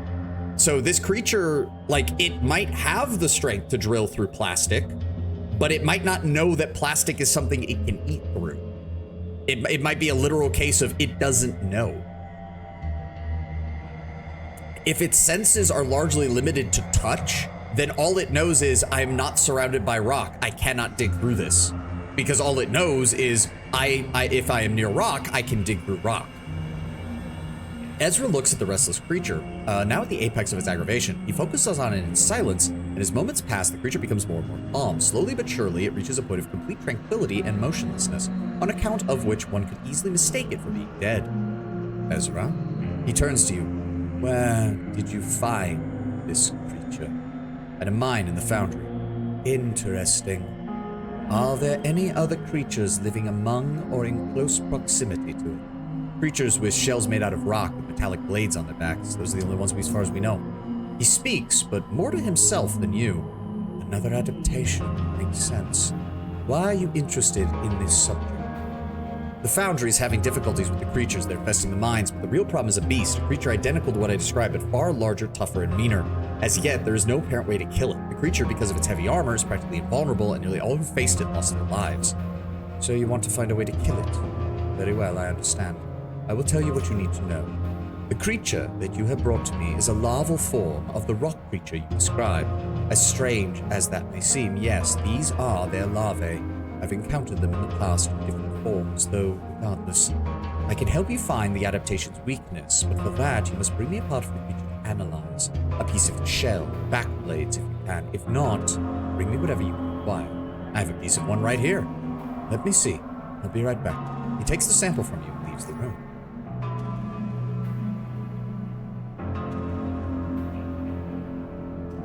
Ezra returns shortly, just as I expected. Discovered anything interesting? I have managed to analyze the composition of this impure chromium blade. I emphasize this because over 90% of it is indeed chromium. But that you already knew. What you didn't know is that it is the other 10% which differentiates vermin from an apocalypse. Foundry is very fortunate in having their surrounding rock made up of some of the hardest minerals in nature, for it is these materials which together form the living armor of these creatures. I'm not just talking about their shell, no. Their whole body is composed of these metals and materials in varying quantities, depending on section, of course. Chromium is a highly resistant metal, but its strength especially lies in its high heat resistance. The rest of the materials serve to counteract the mechanical forces acting upon the organism. It appears that in small creatures, this robustness can be overcome through conventional means, if barely. In the beast, well, I'd suggest you return to the foundry. I would suggest to them to collapse the cave where it lives and abandon them altogether. If that is not an but that isn't an option, or you wouldn't be here. Luckily, I believe there is a way. By my calculation, I've taken all the appropriate constituent elements found inside the sample into consideration. The temperature necessary to melt these creatures' shells should be at least 2,500 degrees centigrade. Okay, so we'd have to lure the damn thing into a blast furnace. I don't see how we're gonna do that.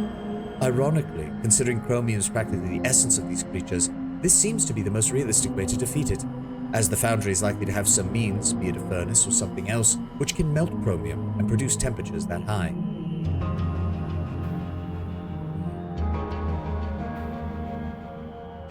Well, wait, what about plasma weapons? How are they ineffective when plasma can reach insane temperatures? And we know Foundry has some.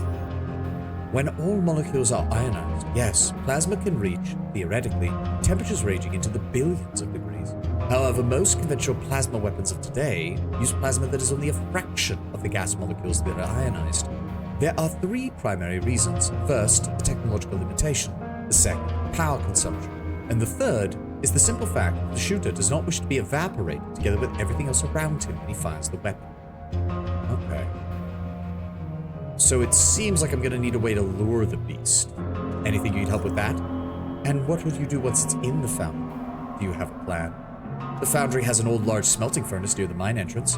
I could use that to pour molten metal on it and kill it. That seems plausible. I happen to know from previous research how these creatures communicate. With the larval form you brought me, I think I will be able to create a device which you'll be able to use to summon the creature. Or at least, you should. What do you mean, it should? This is an improvised device that I'm making out of what components I have on hand. Things may go awry. It may summon the creature. It may summon something else. I'm afraid we won't know until you turn it on. Making the device will not take long, though. I believe I have all the necessary components here. Just wait a moment. You're still weird, Ezra. Like, after what happened at the junkyard, I'm still not sure about you. He returns with the device he promised. Here it is. Try your best not to disturb the lava you brought me within the device. You'll need it to be alive for the device to function.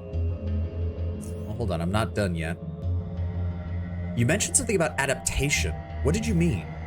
The lava use their psi energy to cocoon themselves inside living or non-living entities and tailor its genetic makeup to support the organism's further development in accordance with what it's merging.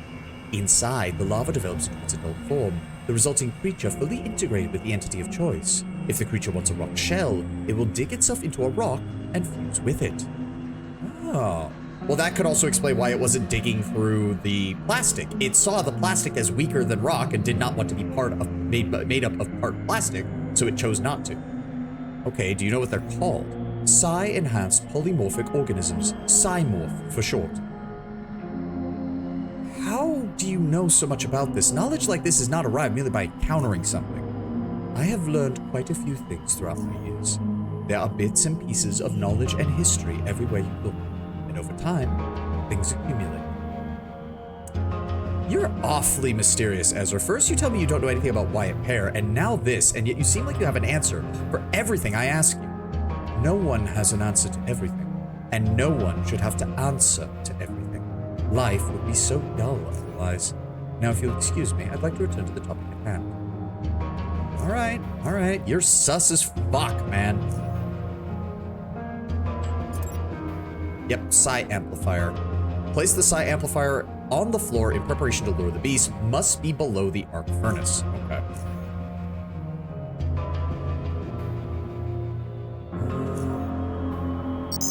Do I need to...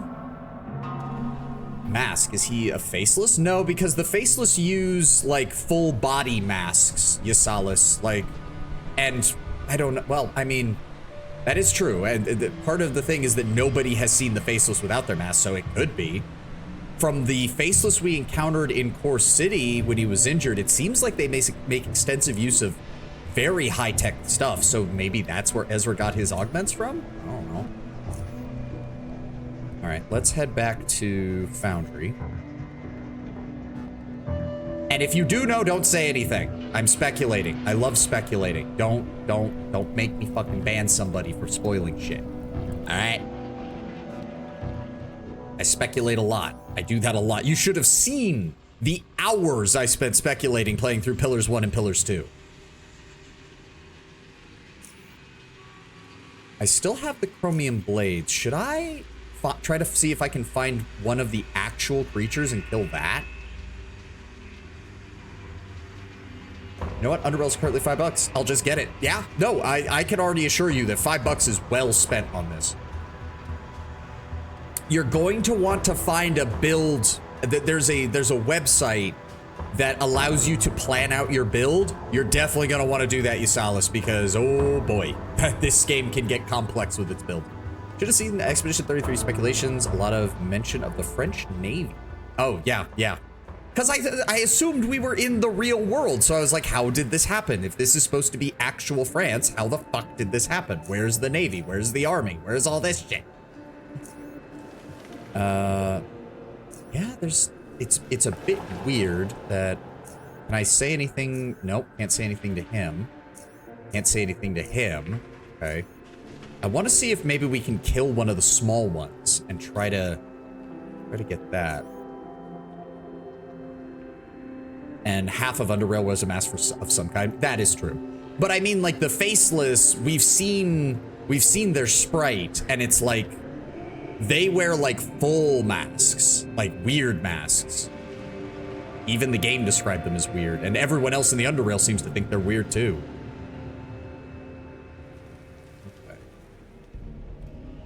F5. Okay, there's even more. There's a lot of chromium down here.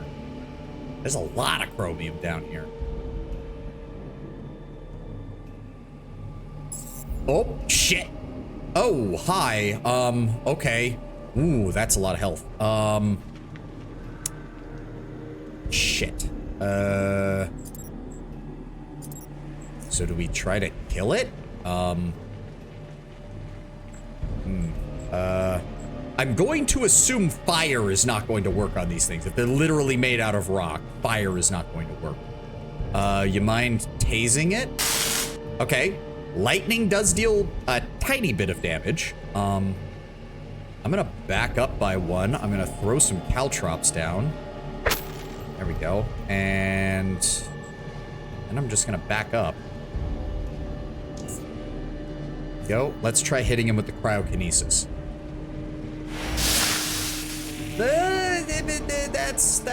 That's not a lot. That's not a lot at all.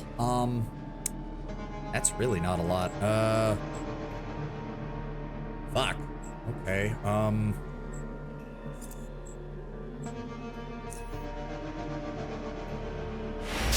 we can hit it a bunch of times with cryokinesis, though, which does help. Okay, so it did take damage through the caltrops. That's...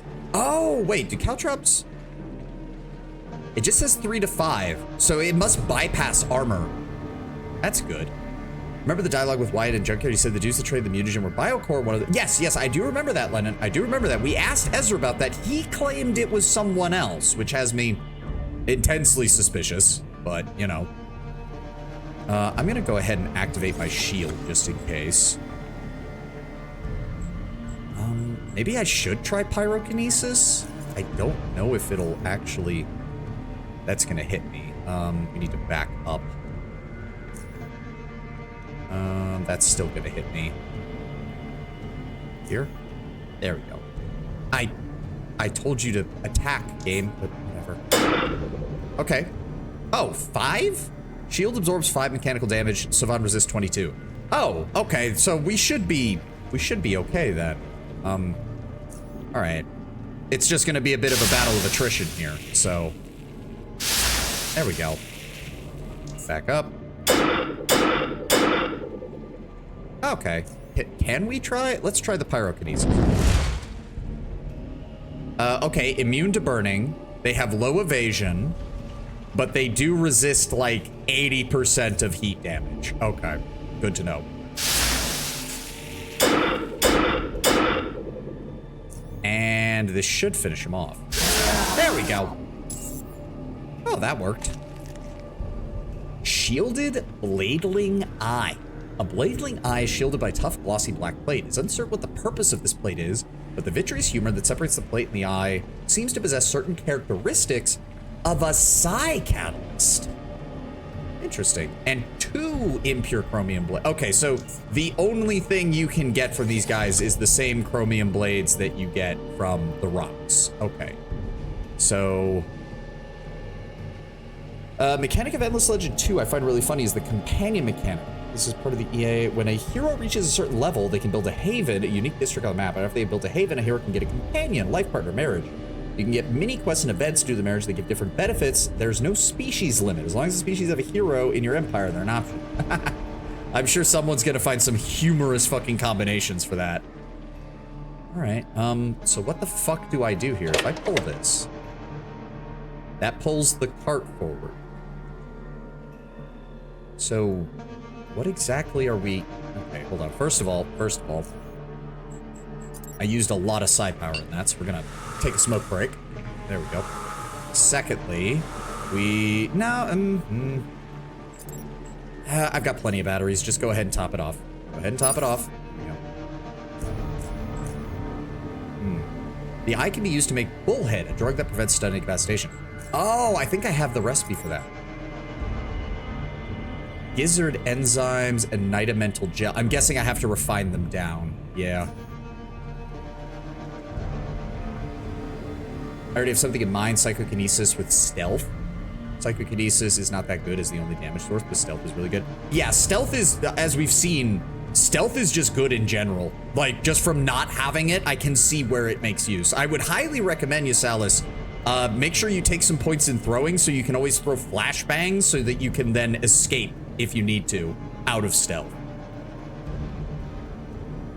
Stealth just gives you options to just disengage from combat and come back later. Very much easier than without it. Oh, there's a rubble here. Hold on. Oh, we're already maxed out on the obsidian shards. Damn. Okay, so maybe I can take this info to the mayor and he'll be able to give me something more about it. I don't know.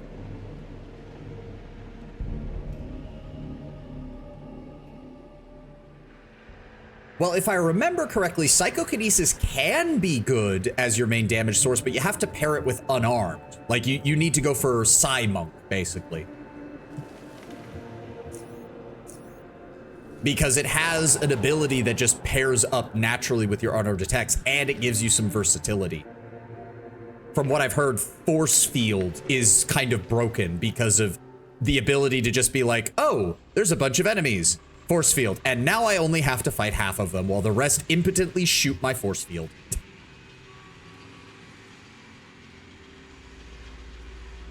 Alright, let's go talk to the mayor, see if he's willing to pair with metathermics and thought control. From what I've heard, thought control is like the broken one because it can just invalidate some encounters. Just anything that isn't robots. Thought control just invalidates for the most part.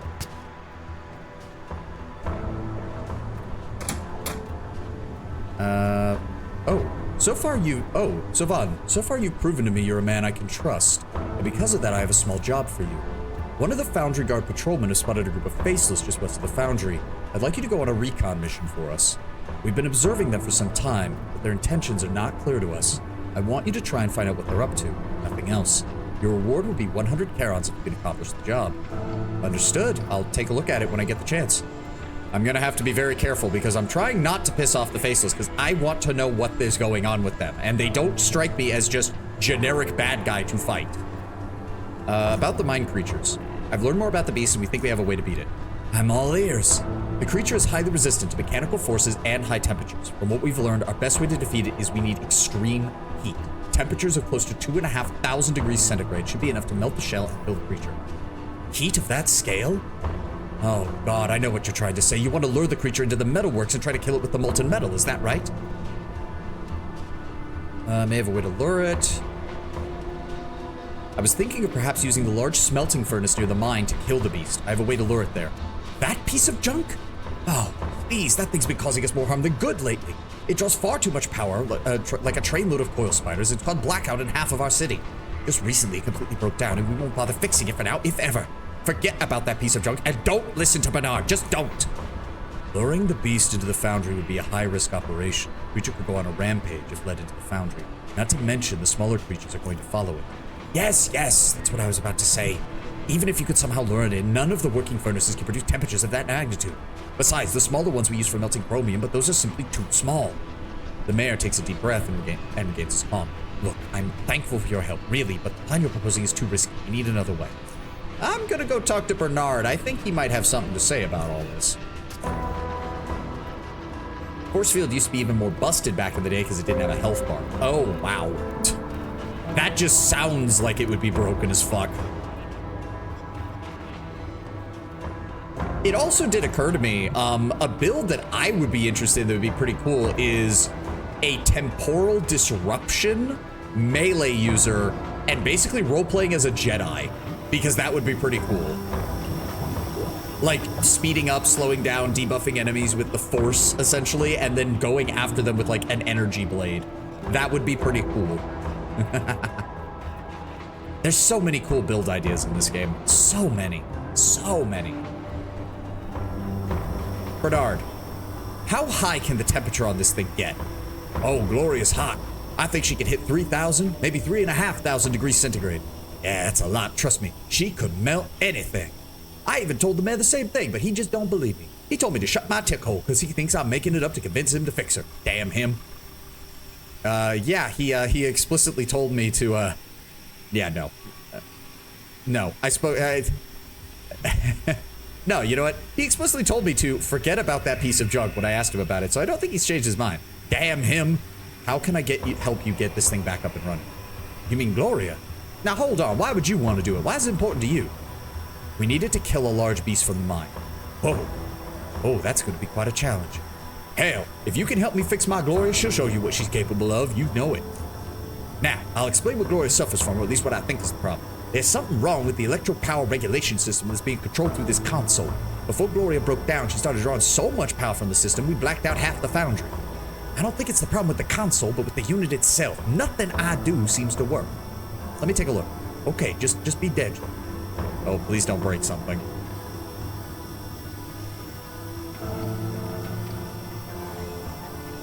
I don't know if I have enough electronics for this. Oh, you did it! She's alive!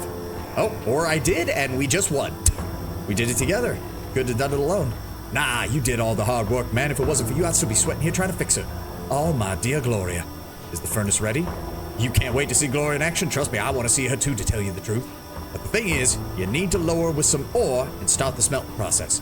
We went through most of our supplies after the mine closed, so chances are you're going to have to go into the mine. Any ore rich in metal will do the trick. Use the cart system to help carry all you need. Where can I find some mining equipment? You can find some jackhammers lying around all over the mine. Lots of stuff was abandoned there when these things attacked. I'm sure the merchants got it in stock. You want to spend some carrots, of course. How do the carts work? As easy as underpie. Let me explain. There are levers in the mine that'll bring the cart to where you're used to. So wherever you need, you call the cart and load with ore. Once you're back here at the furnace, use the console to recall the cart, dump the ore. You can use it, the console, to start smelting the ore. It's so simple, even a cackler wouldn't mind doing it. All right. Well, I've already got some ore with me, so. You want to play as a Jedi, grab sword psychokinesis with at least 7 will, grab the Force user feat, and then use electrokinesis to play as a Sith. And not a bad idea. Not a bad idea. As I said, I looked at some of the build ideas and I immediately thought of like, yeah, Jedi with a laser sword.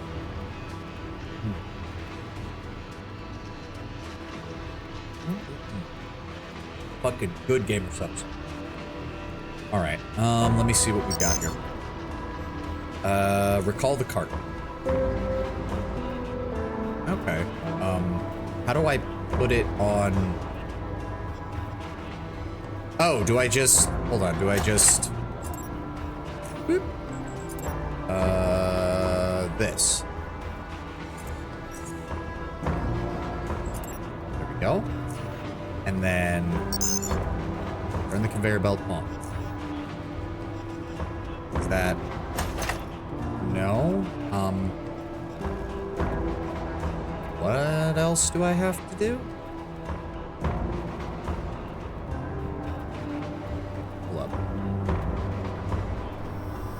I did a pacifist run with TC. You can pickpocket enemies if they're incapacitated, get oddities. Oh, that is cool. No, that didn't work. What the fuck? The conveyor belt is on. Unload the cart. There we go. No invalid objects detected. Proceed with unloading. There we go. Okay. Loaded ore 16. Okay.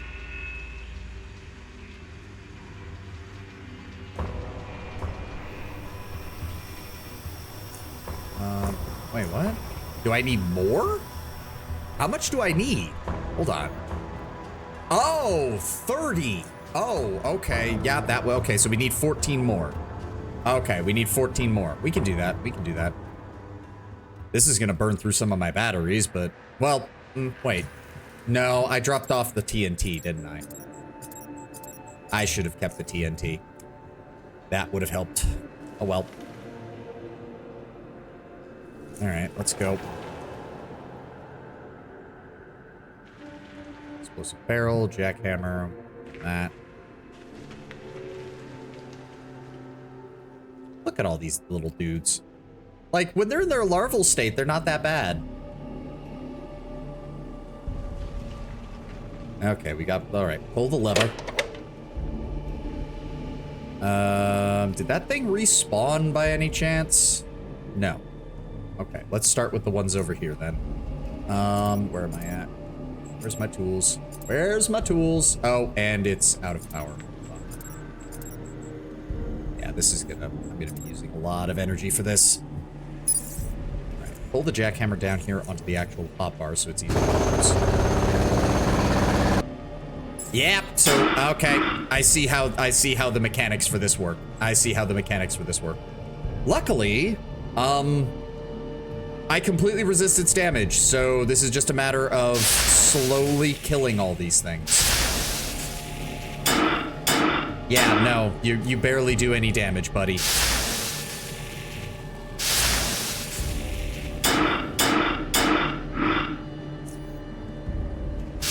I'm imagining that if you have, like, an armor-piercing hammer or something, these things go down a hell of a lot easier. You need to use the jackhammer anyway, TNT doesn't do shit. Ah, okay, okay. Shielded blading eye, 2 impure chromium blades. Yep, yep, yep. So we need, what, 14 more?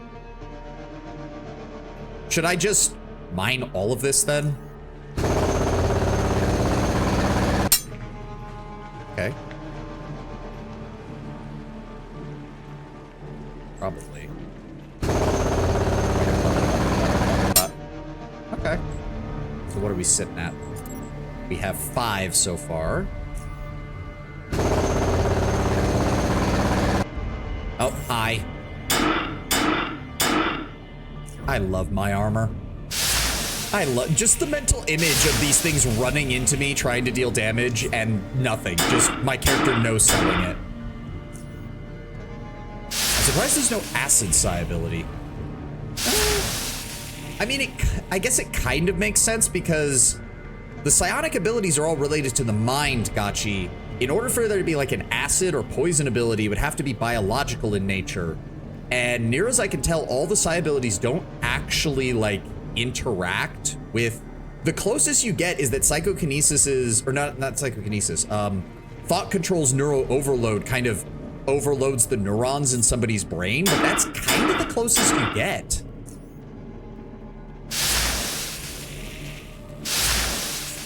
Also, acid is much more of a... That's like an intelligence, like, crafting build weapon, because if I remember correctly, chem pistols are a thing. Thought control overloading all the neurons. Yeah, that's about the closest you get. That's about the closest you get. Okay, 3 more chromium blades there. Just gonna let our psi regen. That gets us to 8. So I'm gonna go drop those off. Parts.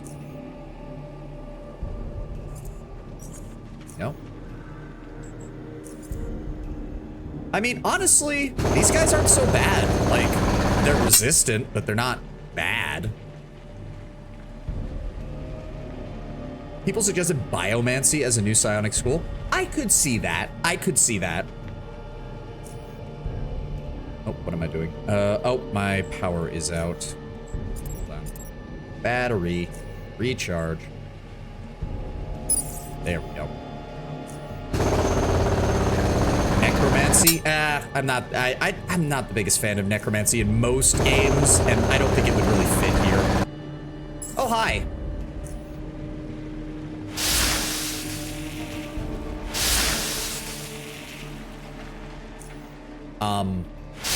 Is it stuck? Ha! It's stuck and it can't actually turn to get me. Get fucked. Well, that made this easy.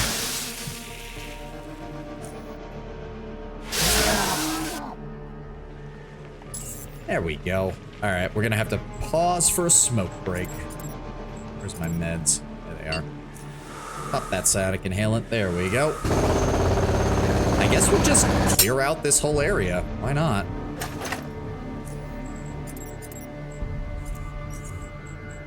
Go. We've almost got it. Yeah, we may as well clear out this whole area. Why not? I'm assuming the rocks reset after a while, like most. Underrail encouraging smoking. Yeah, I guess we may as well clear this whole area out. Why not? No. The big batteries. There we go. Hello. I'm just gonna freeze you to death. Sorry, buddy. Bonk, bonk, bonk.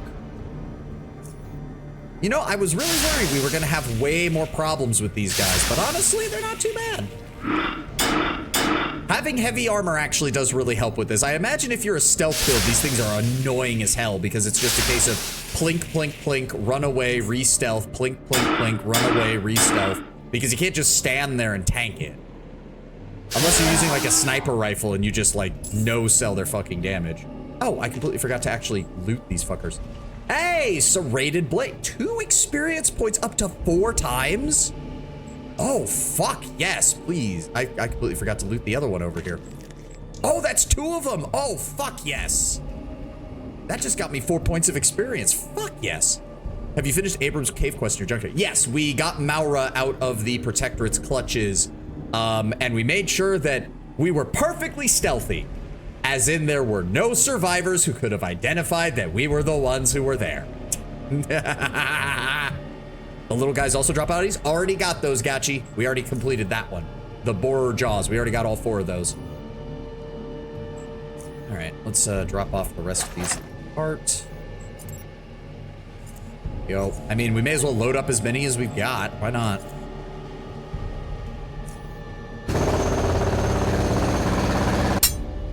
Chromium. Want to find Abram in Core City? Eventually, if I can't find him on my own, Lennon, I'll ask. On dominating, the bug guys come with a huge buff to melee damage. Not surprised. I've read about what dominating does to some of the loadouts of the game, and oh god. All right, before we keep going, I want to keep exploring. Out of the way, Mr. Boars. You're in the way.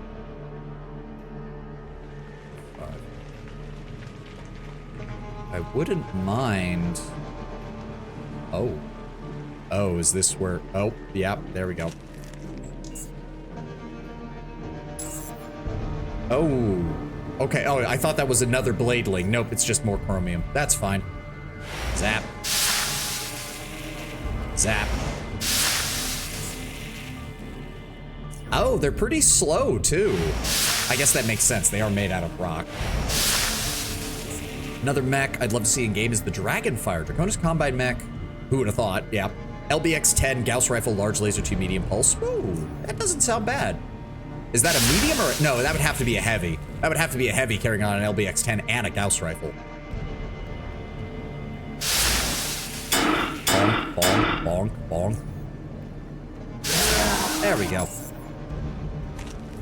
Ah, no serrated chromium blade that time. Ah, an old... Oh, we already have the old lamp. We already have the old lamp. Fuck. I mean, I kind of want to just keep mining and get... If we can get the rest of those experience points from these guys, I'm fine with that. Oh, hi.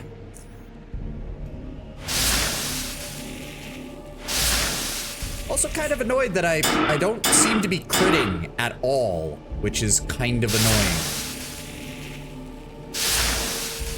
Despite having a much heightened critical rate, I don't think we've crit once on these guys. Are they immune to crits? Is that something that... Bonk, bonk, bonk. Rock lobster. Oh, really? Yeah, 2 health left. Okay. Oh, still nothing. Fuck. I see why you were saying these guys can be a bit aggravating in terms of, I'll let my psi regen. In terms of the farming.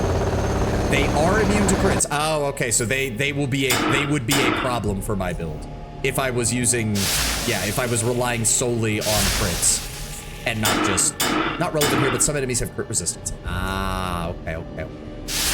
That's good to know. That's good to know. Oh, so if that's the case, I really should invest in a second headband that is built around just raw damage.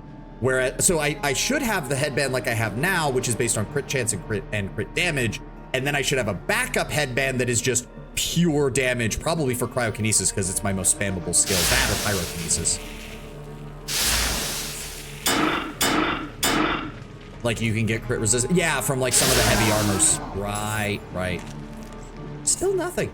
Damn. All right, we're gonna have to take a smoke break. We used enough of our psi there.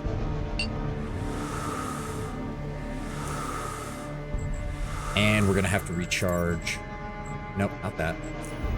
I'm gonna have to buy some more batteries. I can only imagine if you were doing like an energy weapon run that you need batteries out the ass to keep going.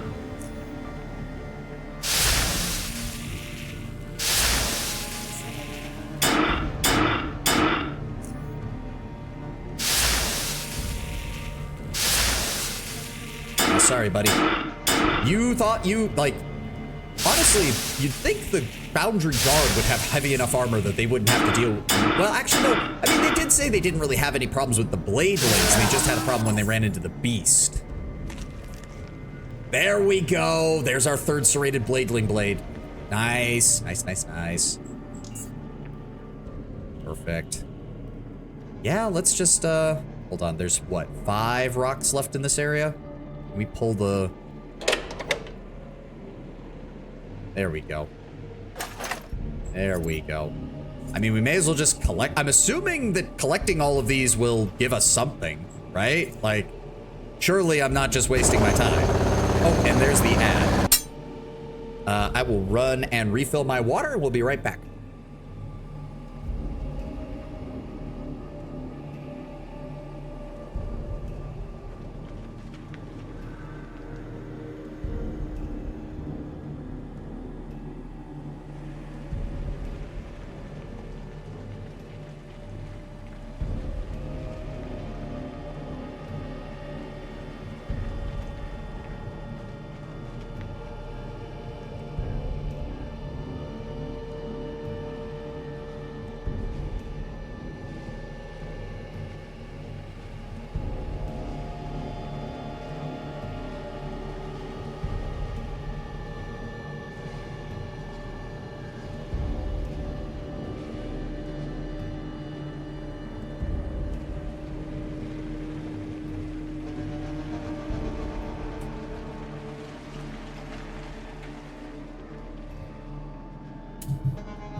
You kind of are wasting your time? As in, like, the chromium blades are worthless, or just... I mean, they are still dropping experience items, so that does still make this somewhat worthwhile. Hello. Zap. Zap. I imagine that electrokinesis would probably work better against them. Or maybe thought control with its neurological damage. Oh well. I'm just, you know what? I'm looking at it this way, Gachi. We're helping the people of Foundry, all right? We are a proud patriot of Southgate Station, a proud patriot of the Southern Underrail. And thus, we will aid our fellow Southerners in this endeavor in order to bring together the South of Underrail together under one glorious union against the Protectorate, because fuck those guys.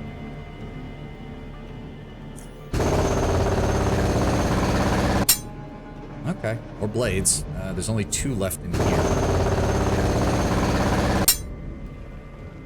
And then we're gonna recharge that. It's starting to sound like a Civil War analog.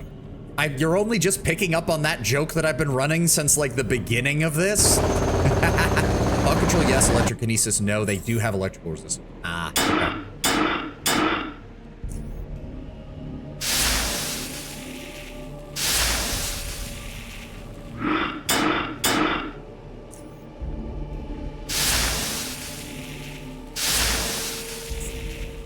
consideration for the American history analog is very low, my friend. No, fair enough, fair enough.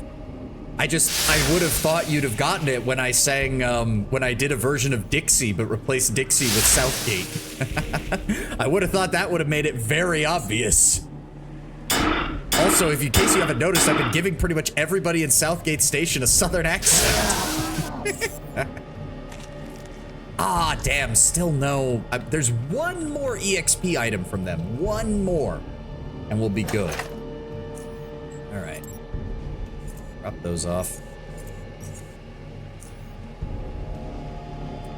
Dixie is not common knowledge here, bud. Fine, whatever. Move that. I said, move that? What? There we go. Swedish. Dixie's not common. One more oddity, Arthur. Correct.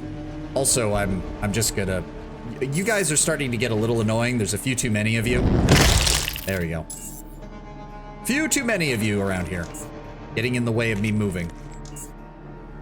Alright, let's go ahead and top off our psi. I can't imagine there's that many more areas, but I don't want to wander into the Beast's lair either. Oh dear. Another dead miner. Oh, hi, Mr. Bladeling. Hello. I would like to freeze you to death now. We fight for stations right to do what? To shoot the shit out of the Protectorate for trying to get on our turf, that's what.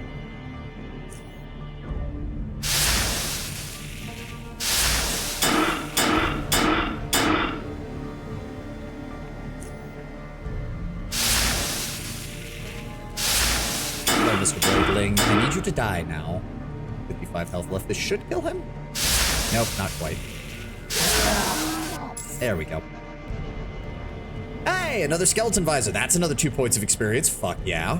Advanced health hypo and a frag grenade. Ah, oh, damn it. One. Well, we are so close to a level up. We are so close to a level up.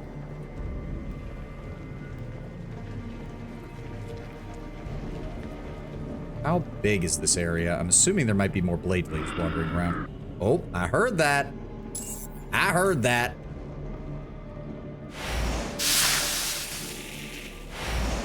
Okay, so there's a lot of chromium down here. Like, there's a lot.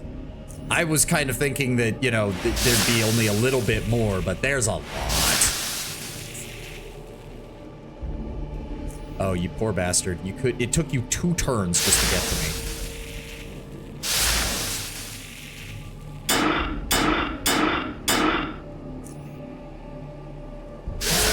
There we go.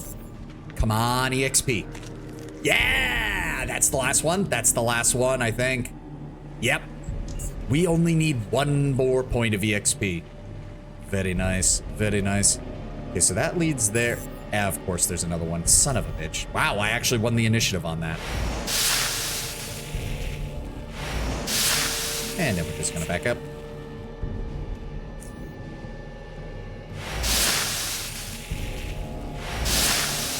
And we're just gonna back up. Yeah, no, if you hit an enemy from long distance with pyrokinesis and they're a melee enemy, they're just kind of fucked. They're just kind of fucked. You can easily make it so that they basically take 3 turns to get to you. Okay, we definitely have enough chromium blades now. So I don't need to be killing any more of them. I'm assuming that leads to the beast. So I guess we have enough now. Oh, wrong button. There we go. 60. Lucky bastard got them all without grinding too much. Hey, I mean, sometimes my luck holds out. Sometimes my luck holds out. All right. Let's go ahead and pop a smoke break real fast.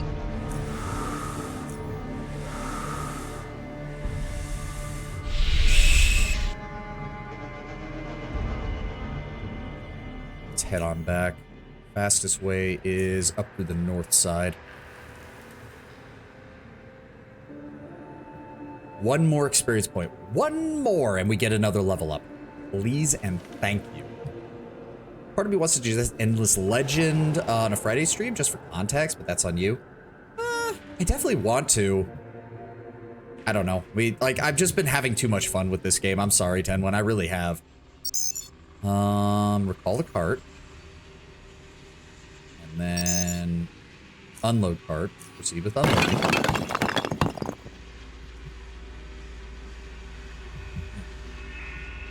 All right. So do I turn it? Initiate the smell. Okay, hold on. I feel like we need a proper save here. Initiate the smelting process. Oh, we got experience from that. Fuck yes! Oh, hot damn, level 17. Okay. Let me see here. Mercantile goes up by another 5. Metathermics goes up by another 5. We only need like 20 more points in Mercantile. We'll never have to put more points in that again. Persuasion is also, wow, my persuasion's actually quite high. Let's go ahead and put some more points in mechanics, some more points in electronics. Let's get hacking up another couple of levels. And throw. There we go. I'd play Endless Legend 2 once it's out of early access. Oh, absolutely. No, that is already on. That is like priority. When that is out, it is getting played. It is getting played. I've been looking forward to that. I've just been looking forward to that. I think after playing Endless Space 2, especially, I think whatever they come up with. Tenwin is in the beta, and he's been giving me glowing reviews of everything so far. Not breaking his NDA, though. He hasn't given me any specifics, but it all looks good. Yeah, we now have a 172 effective in metathermics. Very nice. Okay. Oh, right. Another specialization point. Let's go with more crit chance. All right. I think we have enough, I'm assuming. And now, still 29 experience to get to the next level. Where did my character go? Hello? Oh, there he is.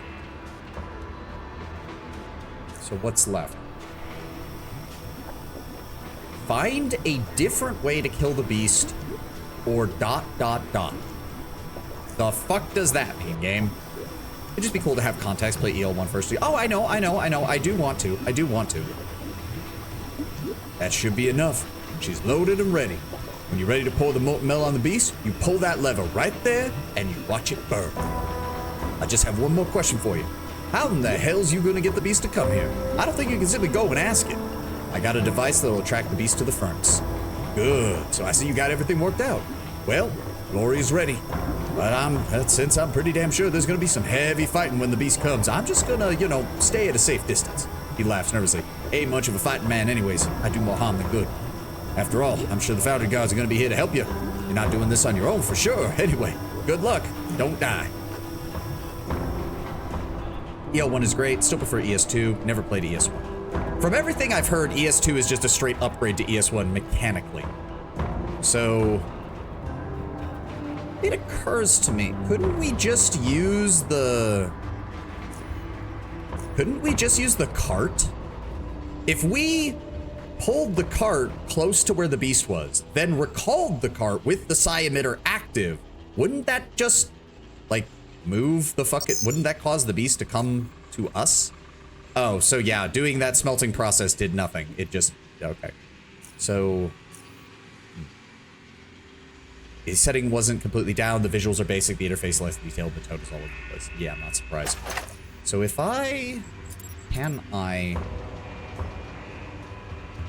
oh no, place the psi amplifier on the floor in preparation to lure the beast. So, I'm assuming, do we need to go, I think we need to go talk to that guard, because he was pretty interested in wanting a piece of this thing. I'm assuming the molten metal will weaken its defenses. I certainly fucking hope so.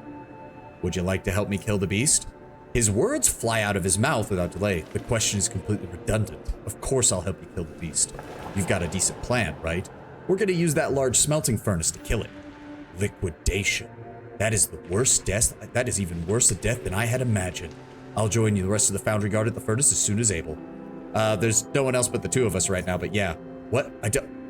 Are you telling me you planned all this pretty much on your own? Yeah. You're derailed. In that case, I'm even more derailed for saying this, but I'll be there. I'll be there as soon as possible. No, don't worry. I guess now we need to go talk to the guard captain and let him know, hey, we've got a plan. You still don't have anything? Okay, fine. I don't recall. Do you have Endless Underwater? I can check your profile. I can't check your profile. I don't think I do, but it is the Steam Summer Sale. If I was going to pick it up, now would be the time. No, his office is over there, so we just got to go back this way.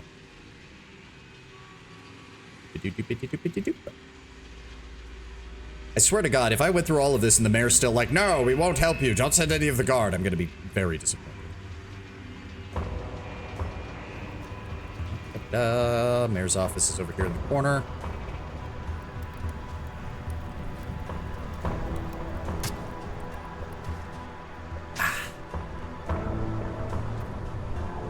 Yo. Really? I can't. Really? They're not willing to help at all. Oh, fuck you, Mr. Mayor. I went through all that to figure out a way to get this to actually work, and you're still not gonna help us? I should fucking take your job after this. Maybe I'll run for mayor, since I'm doing more to help this place than you are.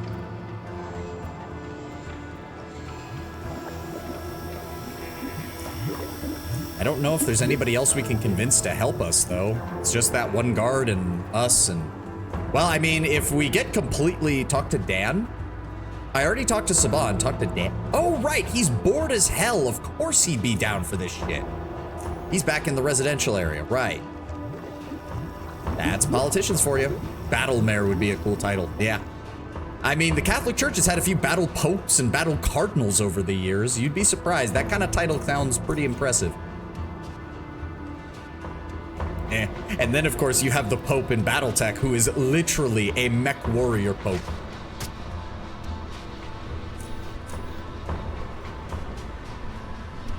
Hey, Dan. Oh, you didn't have to do that, Tenwin. Tenwin, I could have gotten it myself. You don't have to do that, man. Thank you. Fucking, you scared me, though, because my OBS flashed for a second when that gift alert came up from Steam, and I was like, "Oh God, oh God, oh God!" And then it actually loaded in, and it was fine. How'd you like to help kill the beast, Dan? Despite the fact that his face is covered by a metal helmet, you're sure that both his eyes are as intensely focused on you as a pair of spotlights. Did you really think that I'd leave my boring post just to kill a giant monster and save Foundry from its terror? 'Cause hell yeah. Damn if I missed the chance to have some fun in this boring place. Reckon you got some cunning plan, right? We're gonna use that large smelting furnace to turn the beast into liquid. That is damn beautiful. I'm gonna start crying. Manly tears. Real men cry mercury. I haven't seen Glory in a while. That Iron Lady can turn quite hot. You know, when she's working. I mean, he bursts out laughing. Bernard, you crazy idiot. Anyway, I'll be there as soon as possible, friend. I gotta do a couple of things first. Man is about to go have a wank session to the idea of killing a giant monster and then go and actually kill the giant monster. Dude is an adrenaline junkie. I don't suppose anybody else, like, is there anyone else who'd be willing to help? Where does that go? Oh, there is an entire underground section that I have not been in. Okay. Oh, what the shit? Okay, they don't want people walking through that door. Good to know. I didn't realize that was a thing. Sorry, guys. Oh, it's the prison. Oh, okay, that makes sense. Just those two? Okay, okay, that's good to know. I was kind of hoping there'd be more. Kind of bullshit you can't even convince the mayor to lend you some help. I don't know. That just seems like bullshit to me. As I said, we'll try it. I'm not sure how well we'll do, but we'll see. I don't really have much in the... I guess we know the caltrops will at least slow them down. The high explosive grenades will... The high explosive grenades do counteract armor, so it's not the worst idea. Oh, hey, he brought a... Oh, shit, he brought a plasma sentry with him. God damn. Okay, let's give me a hard save here. I'm assuming we want to plant it in here. Yep. I'm probably gonna want to run. Get out of there. I think. How is this gonna work? Do I have to like set it up? Do I have to, is it giving me time to set up? You need to talk to it, then run. Okay.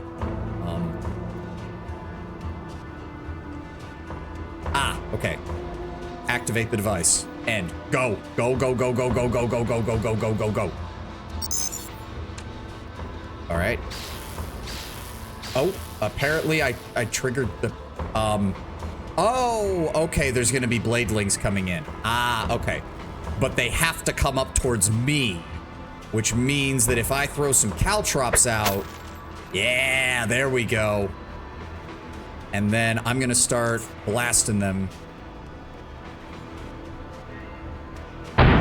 Ooh, good throw. Ah, they brought energy weapons. Perfect. Pew, pew.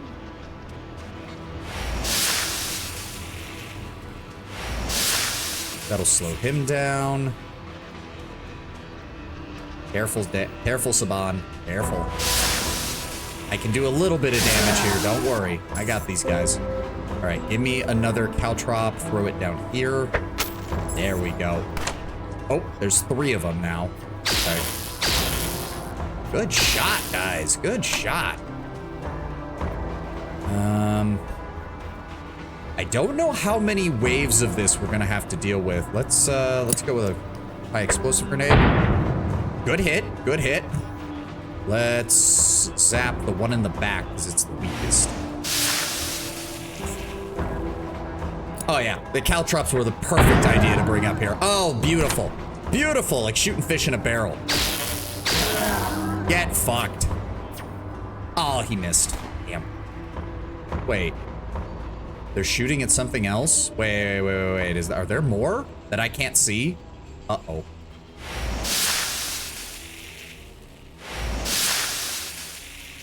Damn, he's almost dead. Oh, there he is. Hi, Saban. Ooh, nice. All right, hold on. Let's go ahead and pop. Nope, okay, fight's over. Take that real fast. Pop off everything. Give me another caltrop. Just reinvigorate the field. There we go. There they are. 1, 2, 3, 4. All right. High explosive grenades. Good hit. Got 3 of them. Not bad. Let's go ahead and slow them down.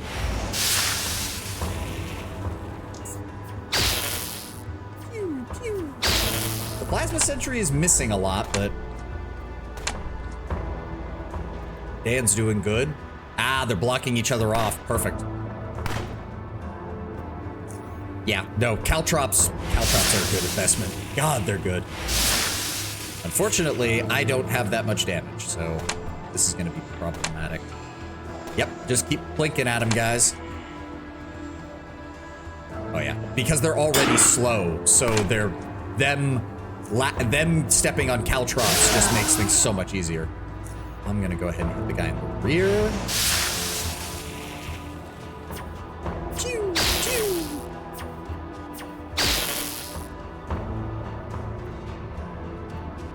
Okay, we need to wrap this up. You. You know what? Pop a premeditation so we can kill this one. There we go. Bonk, bonk, bonk. Ooh, good shot, man.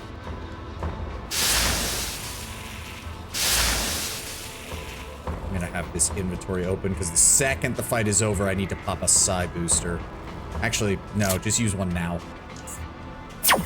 Ooh, fancy. Bonk, bonk, bonk. Oh, come on, man. There we go. All right. Again, do I have to actually do something with this, or is he just gonna die? Oh, big boy. That's like 4 times the size of the normal ones. All right, yep, close the gate.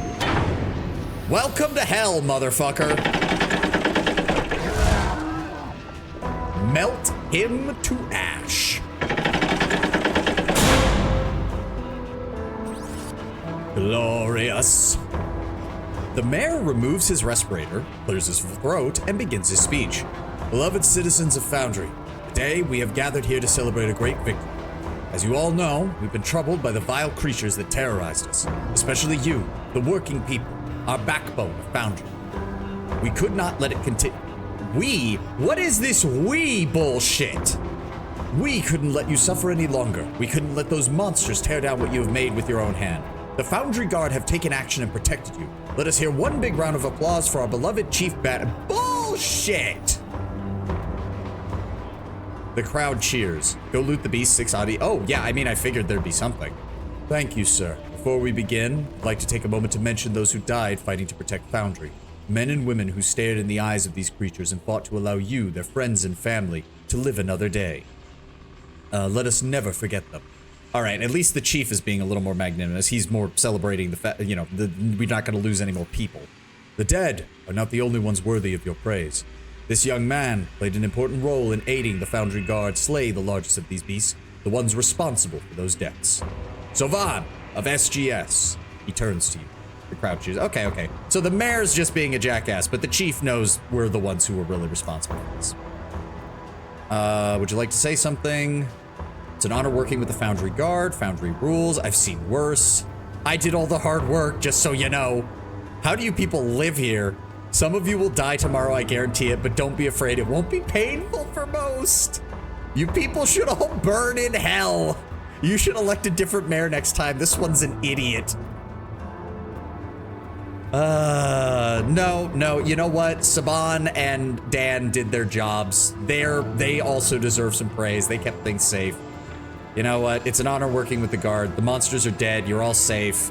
Your mayor's still an idiot, but that's not for me to judge. True words indeed. Thank you, Savan, and thank you all for coming here today. The crowd cheers. Yeah. I didn't know you were French with all this wee.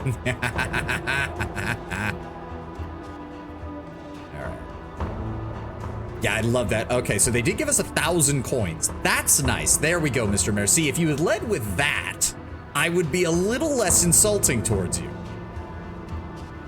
And I love how your real reward is whatever oddity the creature was carrying, because they only gave you 1 XP for finishing the quest. Oh, I also need to pick up all this shit. What did they drop? Okay, so those blades have to be worth something, right? Because they're still dropping them. Oh my god, that's a lot. I'm gonna be overweighted by this, aren't I?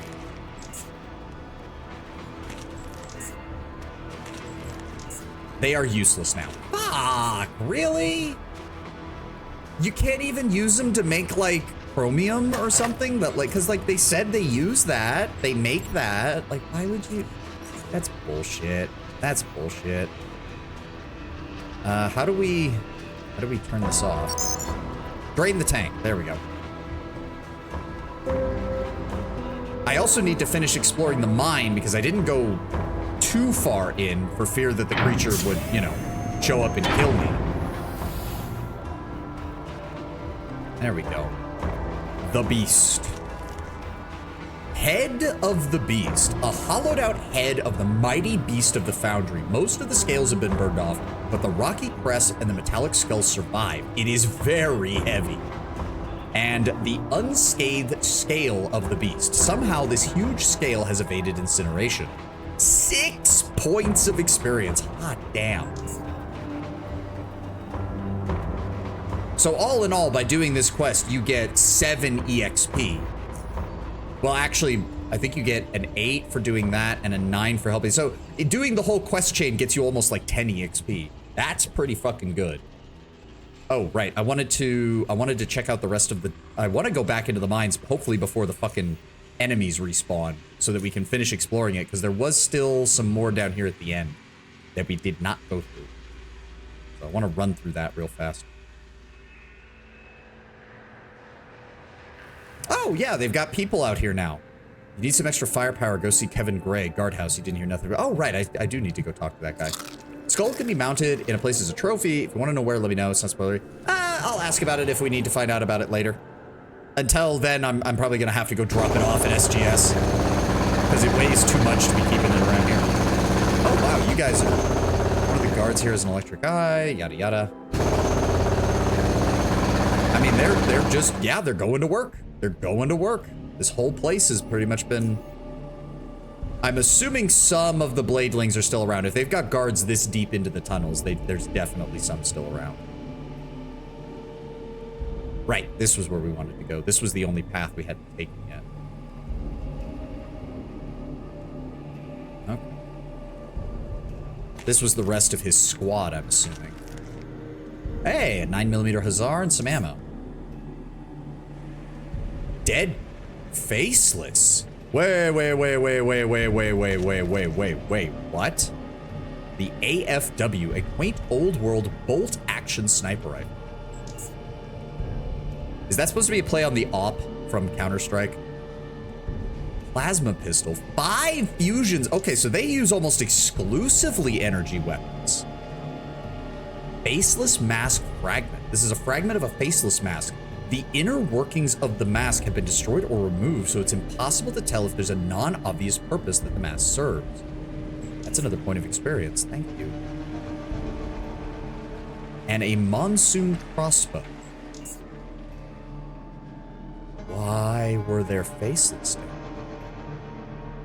Admittedly, it looks like they might have stumbled upon the beast too. Wouldn't surprise me. They dig around a lot of places. And it doesn't look like they're... Oh, the patrol that he asked me to look into. Maybe they're looking for these guys? I don't think... Oh, God. Knowing the faceless, it wouldn't surprise me if they're not going to take... If we tell them, oh, yeah, a giant monster killed them, they're going to be like, yeah, we don't believe you. We killed Mr. Beast. Hooray. Yeah, okay. I guess that's it. That's the mines. We're done. Still strange that there were faceless down here. Still very strange.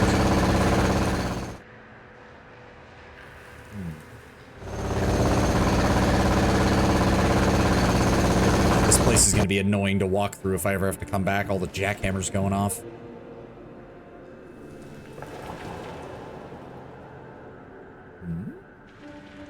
Guys looking out over here. There's nothing over here. Fighting the beast must have felt like living a bad dream. You don't have to be old to be wise. Remember that and you're golden. All fear the scent. What? Greetings. I sure hope you aren't planning on breaking the law. Dude, I just saved your station. Give me some leeway, all right? Again, you have a name. Why? Oh, now you're willing to talk. A middle-aged woman is just about to take a bite out of a cold piece of canned meat when you approach her. She scans you for a moment, hesitating, but then decides to address you. Can I help you? Yeah, I'm Savant. I'd like to ask you something. All right, I'm on break. I'm Olivia. What do you need? Your husband wants you dead. What? Oh, this is... Oh, the drunk guy. Right. Okay. How do you feel about the mine having been reopened? Oh, she only talks when she's in that spot. Oh, so I fucked that up. Well, it's definitely much safer. I was concerned that those creatures would swarm us. Heard the rumors, you know, and, well, the guards did an excellent job. No. Me, Dan, and fucking... Why can I not remember his fucking name now? Sapan. Me, Sapke, and Dan. We did a good job. We did a good job, okay? The rest of you fucks didn't do nothing. I'm sure the Foundry Guard are good people. I'm sure that most of them would have helped if they'd been allowed to. But your mayor and your chief of security are a bit of a jackass. Now they're golden. I heard you helped in some way, so I suppose I should thank you as well. She laughs. The foul world needs more people like you. Oh, thank you. That actually is nice. What do you do around here? Oh, I'm a chemist. I make explosives for mining purposes. TNT. Trinitrotoluene. That sounds interesting. I was just curious how it was made. I can explain the process to you if you wish. Don't get to talk much about, Oh, no. Trinitrotoluene. Trinitrotoluene. As often as you think. No one understands what I'm saying. Most of the people here deal with simpler things. When it's TNT, it's just when they need to blow something up. Sure. Love to hear it. Reminds me of the old Skyrim meme. The Dovahkiin saves the city multiple times, gets arrested in the middle of helping to fight back the Stormcloak attack because he stole something. Yeah. Oh, that makes me want to watch the Chalk Eaters. I think that's their channel name. They're It Must Have Been the Wind. It must have been the wind.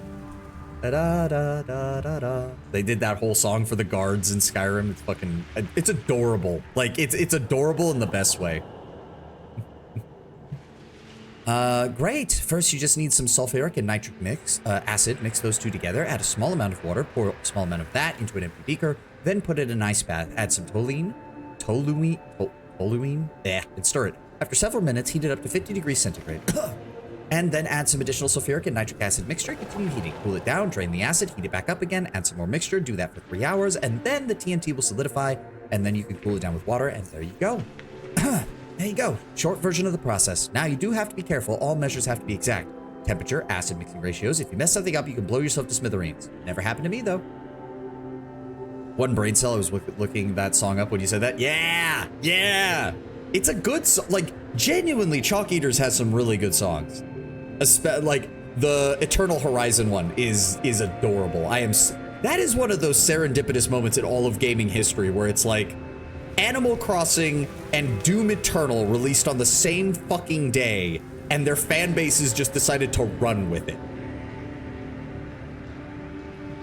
Like, you wouldn't think they would, but they did, and it's adorable. Also, the idea of Isabella with a super shotgun is just fucking funny. Thank you. Don't mention it. Thank you for listening. What could you tell me about the foundry? If you're not drinking local water, or eating local food, or working in the mine, or with explosives, or breathing the foul air, it's not too bad of a place to live. Oh, and the meat here is pretty good as well. She points to the piece of meat on the counter. Messer's meat. It's from his pigs. She laughs, but a cough interrupts her. At least the Ironheads can't touch us here. Must have been the way it cast. Yeah, that's it. It cast a wicked dream. A spear pierced my shield. An arrow hit my shin. It must have been the wind. When I first found that song, I was able to sing it. Like, I remembered the lyrics pretty well, but I can't remember them now. It's a good song. I can do Eternal Horizon. Life was quiet all around. Cute little island, nice and non-violent. Then everything turned upside down when a new guy came to town. Bow. We walked around, he showed me ways to craft and test things that cut intestines. Said we could party at his place all the holiday. It's just, I can't do the metal parts though. I don't have the voice for it. I remember the lyrics, but I can't sing it very well. By the way, Miss Olivia, your husband wants you dead. She starts coughing violently, almost 10 seconds. Then she recovers and responds. What? What did you say? Yeah, I talked to him while he was drunk, and he mentioned he was planning it. Oh, he did now. She pauses. The sad thing is, I'm sure that drunken airhead actually meant it. You know what? I am sick and tired of that man's muck. Her eyes become watery, but don't produce a tear. He's ruining my life. I hate him. I hate him. If anyone deserves to die, it's that bastard. Muck. Why don't we just report him? And what will we say? Oh, a drunk man mentioned he wants to kill his wife. Please arrest him. I doubt the chief would even bother. I could kill him, or I don't like that that's my only option. I don't like that that's my only option. Ugh, I'm not interested in anything like that. Are you derailed? All right, forget I ever mentioned it. I love how the game's just like, come on, get involved in the domestic dispute. Kill one of them. It's like, why? I probably will eventually when I need all the experience I can get, because I'll probably get experience for completing that. But right now, why? It doesn't even make sense. Yep, small faceless group, chief banner, yay. I was going to do something. What was I going to do? Let's go to Bobby. Hey, Bobby, are you willing to buy anything from me, Bobby? You're willing to buy some ammo that I found. That's nice. And that's about it. Okay. You'll give me 32 points for that. Works for me. Oh, I should probably talk to Bernard. I'm assuming he's back with Gloria now. Should have remembered that. Nope, over this way. No, Chalk Eaters is good. Princess in Another Castle is another good one. And of course, It Just Works. God, It Just Works is a meme at this point. Like, it was already a meme. The song was based on the meme, but the song has given the meme new life. Because God, if that isn't just exactly how fucking Todd Howard is. He looks ecstatic. Isn't my Gloria the best? There ain't a thing in this world she couldn't melt, from the beast to frickin' super steel. He lets out a content sigh. How do you feel now that the mine's been real? That's nice, but more important is that my Gloria is alive and well. Did you see her melt that creature? All that's left is the shell. Makes me so proud, Gloria. Oh. You mentioned super steel. What? Oh, yeah, absolutely. Gloria could do it. It's all up to you if you want to melt down your Charons, though. Charons? Yeah, let me explain what's up. You see, them Charons are created from a very special metal alloy known as super steel. Some techno nuts out in old Biocore made them function as a commodity money throughout the southern Underrail. Super steel is a super invaluable industrial metal, not to mention super expensive to create. It's light, it's ductile, it's conductive, and it has many another good property. It ain't real commodity money though, because there's a catch. The old Biocore technocrats wanted to keep themselves still relevant, so they introduced impurities into the alloy when they produced coins. Those impurities serve exactly two purposes. One, they take away the good shit from the alloy, its high conductivity and its malleability. Secondly, they significantly raise the melting temperature. So you see, not everyone was able to cash in on that metal unless they had something like my dear old Gloria. He looks over at Gloria. Ah, Gloria. JoJo fanbase and Bethesda fanbase, it just works.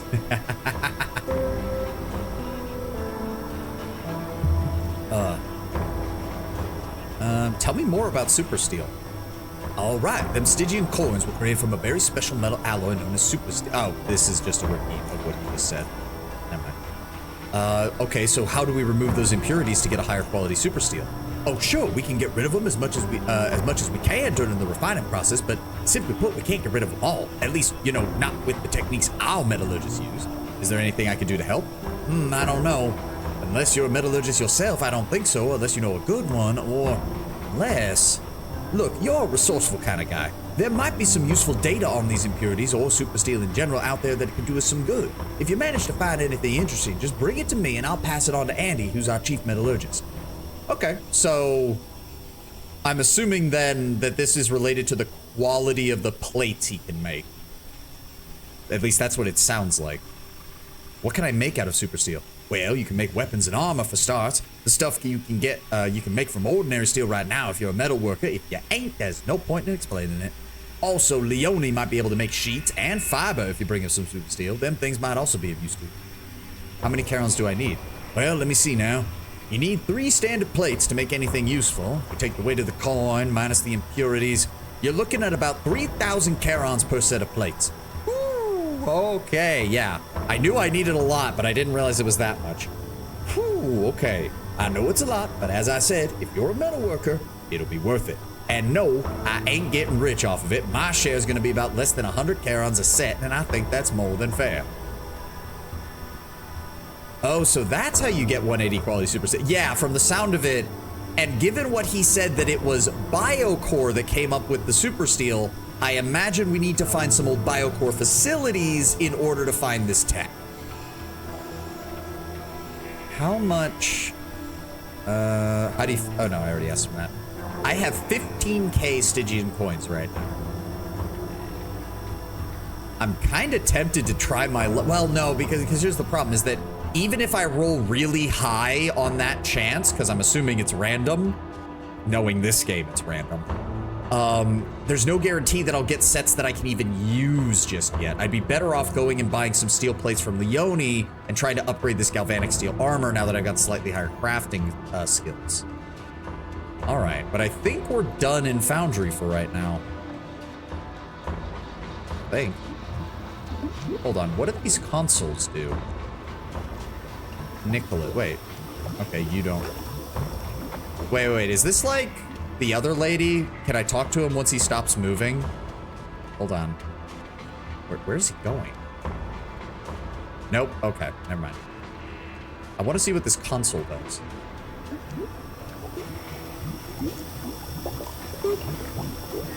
Oh. No. Why would I do that? No.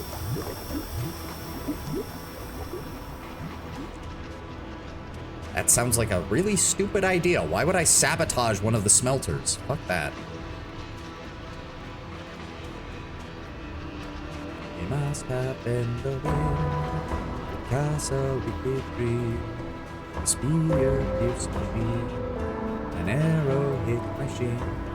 It must. I'm gonna go listen to that after stream. It's been too long since I listened to it.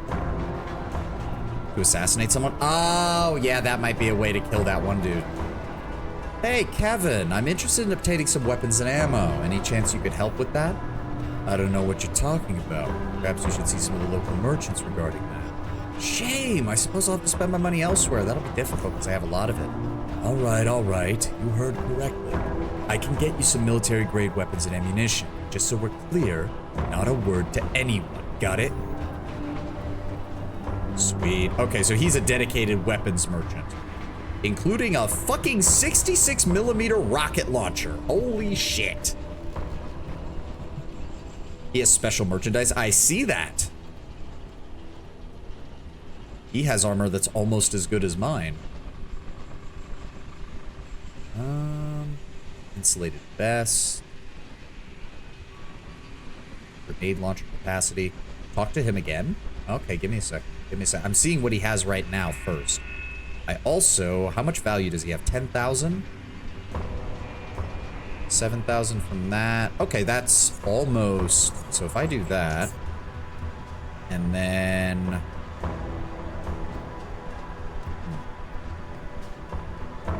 you have any balaclava, bullets? Don't need that, don't need that, don't need that, don't need that, don't need that, don't need that, that. Kinetic energy penetrator rockets. Here. Rocket launcher, shotgun. Okay, I don't need any of that. 4220. Yeah, so he, in order to match what I've made, you have to use a tungsten armor. And that still requires 9 strength. Select the dialogue that unlocks the special merch. Okay, I'll do that in a second. I will go ahead and, how about that? Okay,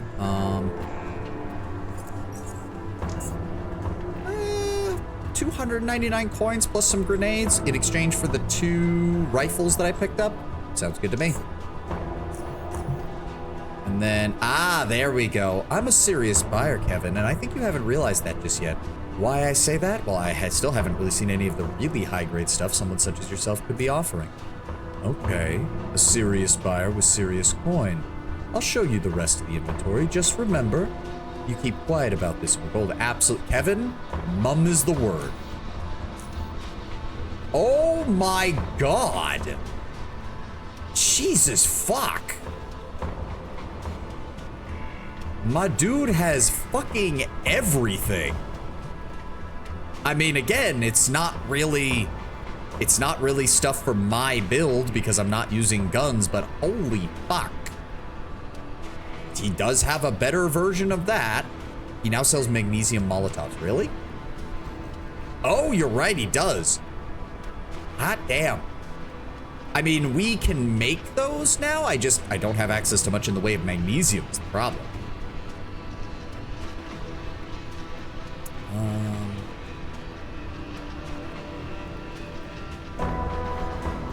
Honestly, the only thing that I really would want is that motion tracker. But it's expansive. It's expansive. No, I don't want to sell the uniques. I don't want to get rid of any of the unique items. I think he also sells napalm for the napalm. Yeah, he has napalm. I have a little bit of that, but we need more chemistry before we can turn that into the high-end stuff.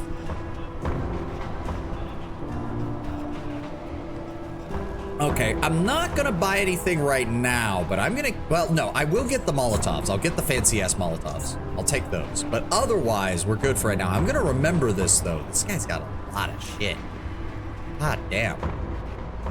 Now I got hype for Endless Legend. It's okay, man, we will play it. Don't worry. We will play it. I guarantee it. All right. We need to head back to Southgate. No, wait, Leone. Leone, I wanted to talk to you. Hello, Leone. You wish to speak. Bernard said you can work with super steel. Ben sent you here. You actually got some? Not at the moment. Well, in the unlikely case you get a hold of any, yes, I can work. Okay. How do you feel now that the mine's been reopened? A heavy steel plate's lifted off my chest when I heard about that. I was really worried if Foundry fell to an invasion of those things, we'd have to go back to the lower Underrail. To tell you the truth, I've gotten used to the Foundry Guard keeping us all safe from the outside muck. More precisely, those who survive life in the Foundry, they get used to the security. You'll play EL1 first or EL2? Probably EL1, just to get a feel for the universe, and then we'll move on to EL2. Let me see what you got. Oh, okay, so she does have tricone bars. Wow, she already has fucking high-end shit. She's got fucking quality 146? What the fuck? Okay, hold on. My effective mechanics is 107. So I think we could get away with these three. So it would be that one, that one, that one. And then I need to combine that with one of the suits that I have back at my place. How much you want for this? 89 coins. I'm fine with that. All right, we need to head back to Southgate. I want to do some crafting. We also picked up a plasma pistol from those faceless. Pure energy damage. Okay, so lasers deal pure energy. Plasmas deal a split of energy and heat. EL1 has Vultures as a playable faction. Well, I might just have to do that then.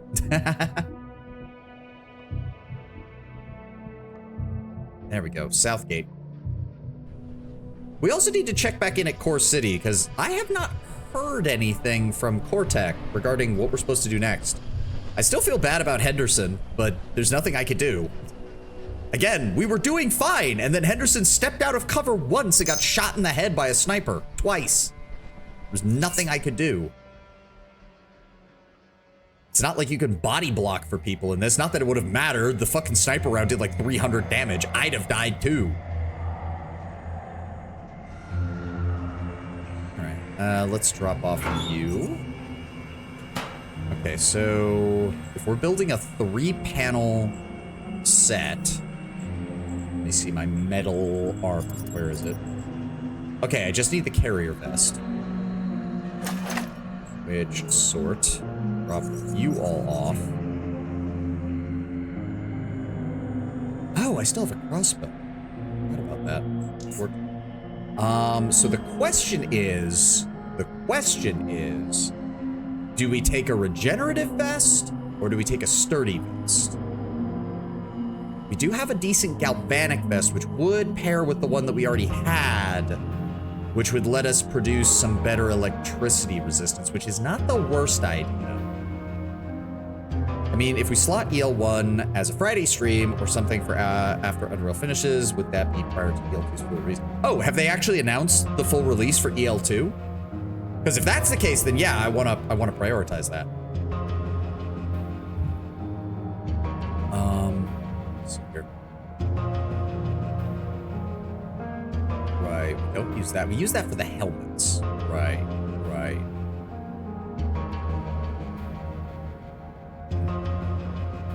So let me see here. We have a biohazard vest. That will allow us to resist biological, which is nice. We have a galvanic vest. That provides protection from electrical attacks. We know it will come after August. Oh, okay. Insulated vest would help against the cold, but the quality on those is incredibly low. I would much rather get one of those that's higher. Regenerative vest is going to be another piece of electrical equipment that we have to worry about, which means keeping it powered. But it would cut down on our usage of bandages. The sturdy vest, if I remember correctly, just gives you a straight upgrade to your health, which I feel like that's probably the best choice right now. So, my favorite EL1 faction are the Broken Lords, aka the Money Boys. Is that the suits of armor, like the sentient suits of armor, or like the psionically created suits of armor, or whatever? Okay, so using one plate gets us to 3918, which is a start. Then we throw the second plate in. That gets us to 4119. That's still not high enough, really. Huh, that's not good enough? So wait a second. The armor penalty is higher, but how did I end up with less? Huh. I might have to run back to that lady, because hold on, that is an 85 in mechanics. What's my effective? 107. Oh, I should have bought the higher end shit.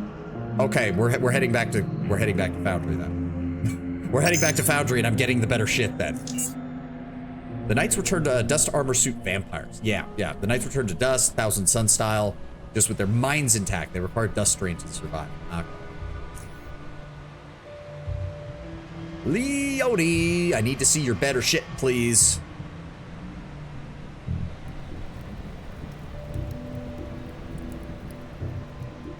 Let's see what you have to offer. Okay, so we'll grab you and you. I can't yet use that one yet. 67. No, we have better stuff. Okay. So I'll pay for that. And then go into crafting. So where's the highest one? That's that. 100. Sturdy vest. Okay, there we go. That starts us baseline equal on the mechanical and a slight edge on energy. So if I then use... That's 90... Ooh, okay, 98. That gets me to 45.23. Very nice. And then this... 105. That gets us a 5% increase on damage resistance. A 4 more to our damage threshold. 4 more percent for energy. And... that will increase armor penalty by 10%, but that really doesn't matter at the weight range that we're working with right now. It really doesn't. If Broken Lords are left alone for too long, they snowball money and auto-win economy victory. Ah. Okay. I think this is what we do. This, and health increase by 62, which is not bad. That's not bad at all. Okay, I think this is it. This will get us a full upgrade. Yeah, the additional, if I can also make a decent pair of boots after this, that wouldn't be a bad idea either.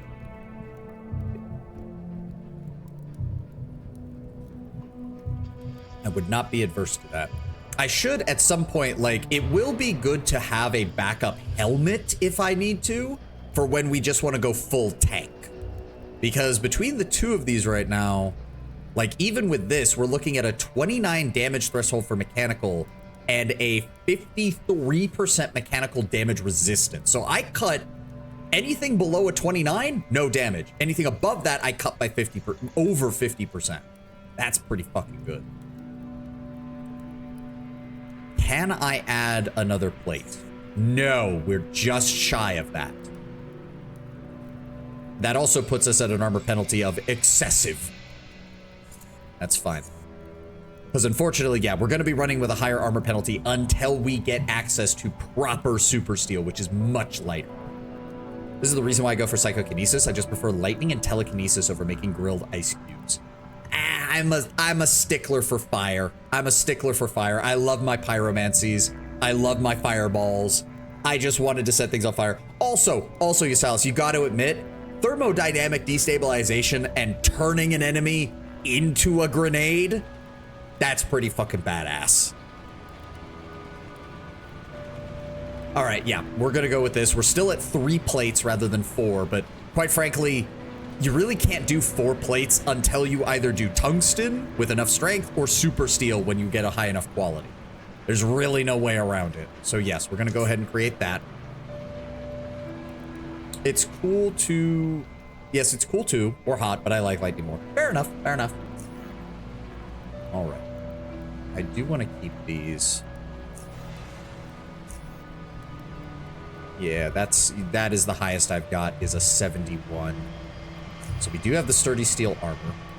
Again, that is a definitive upgrade. Yes, definitive upgrade. Very nice. Now we can disassemble this. Or we could see if somebody's willing to buy it. We can take a trip. Ooh, I could take a trip to Core City. If they have some good foam No, wait. there is the guy here who sells weapon components. Hold on. Or armor and weapon components. At EL1, we have the Mycera, One City Fungus faction, spreads some ruins. The Kapaku, short lava-based industrialists going to war with golems. The Morgar, sea-based mind controllers, eldritch evil bastards. The Alai, humanoid bat-like white creatures with a big monk culture. The original Oregon inhabitants, supposedly. And the Forgotten, human-like stealth and spy specialists turning into black smoke. Okay. No, wait. The guy with the... He was over here. Brian, that was him. Do you have... So you... Oh, you do have... That is better plates. Do you have a boot spring by any chance? No, but you have rubber soles, and I'm going to need those. You don't have any padding or boot spring. Oh, all right, that's fine. I will go ahead and give you the lower weighted plate. There we go. That'll change out on my weight there. So keep that.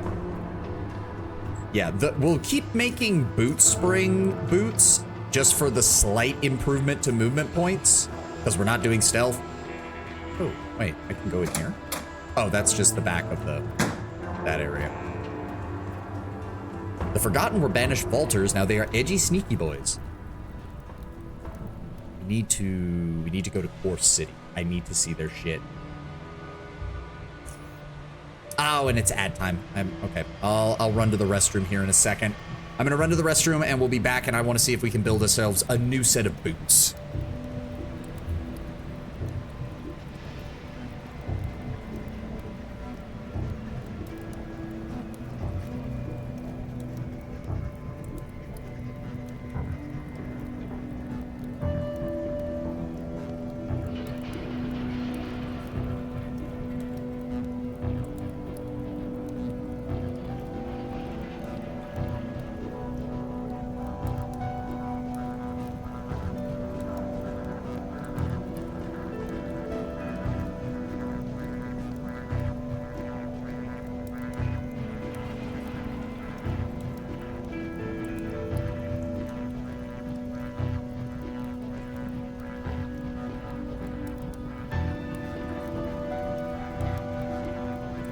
All right. Ad's still playing, but all we're doing right now is trying to find an item at the vendors, so I have no problem just running through here while we do that.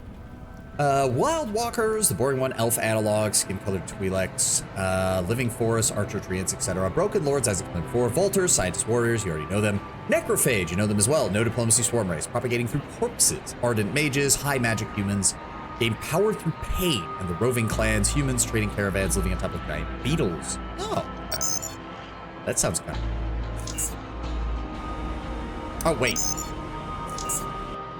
Mo, do you have any of the Psy Beetle food? You don't. Fine. All right. All right.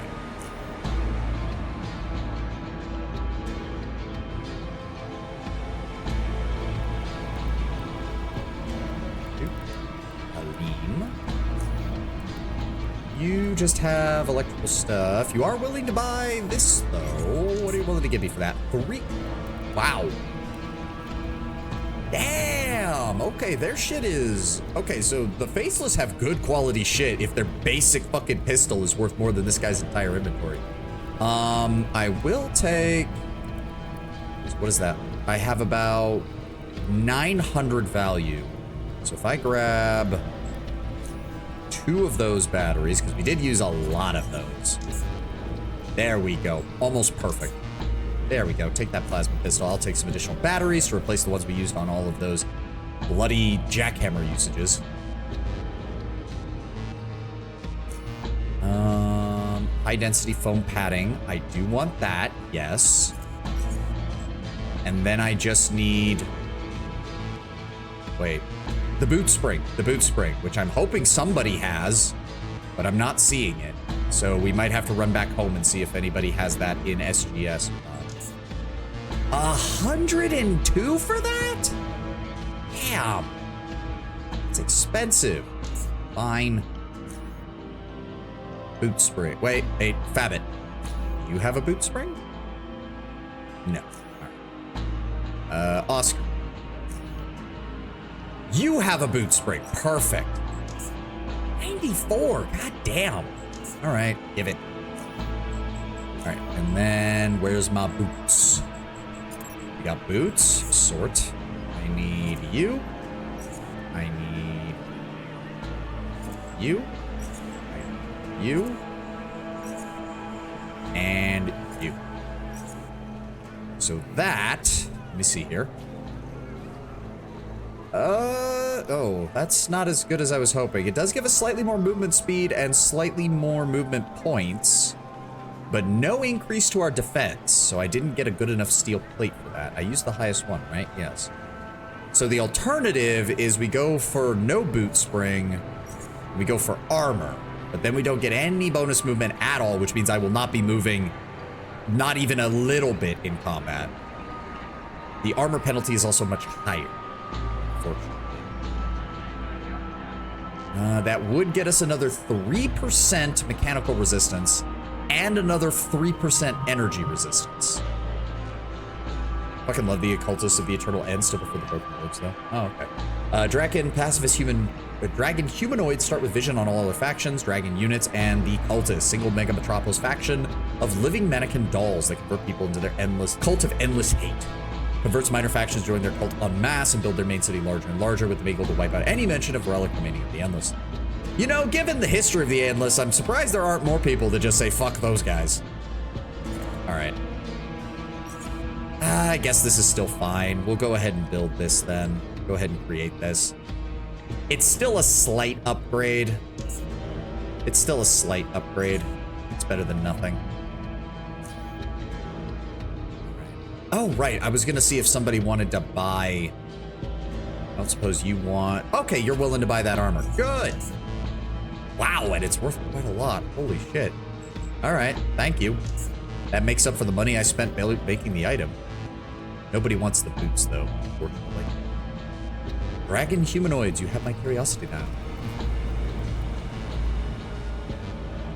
All right. We need to take a run back to SGS, drop off some stuff, and then we'll figure out what the hell we're doing for, like, the last 40 minutes.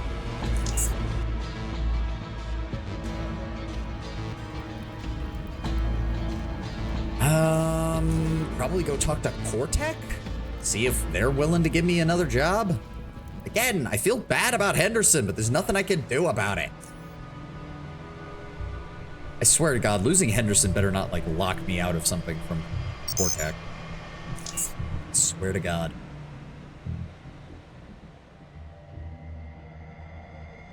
Let's go ahead and drop off you. We're gonna drop off you. Sort. Over here. Drop off the shoes. We'll sell those at some point. Drop off the monster crossbow. Drop off the mine. You. Drop off you. What are we sitting at? 135. Really? How did I manage that? All right, firstly, let's drop off some of that weight. Drop off some of that weight. Yep, freshly repaired, freshly repaired. Decent on durability. I need some more caltrops. Let's get a full stack there. I don't need this many flash bangs. Those off. We'll stick to just 20 bandages. Good, good. We'll stick to 20 of the cyan inhalants. We need more antidotes. I do, but it doesn't appear that I have it. Oh, no, wait, there we go. Just one? Yeah, just one. If that's the case, let's drop off some of our batteries. Go. And I would like to grab you and adrenaline. Oh, I don't have any adrenaline stored up. Damn. I'll have to make some more of that. What were the Endless, or is that never explained? Ancient precursors that got into a civil war and wiped each other out.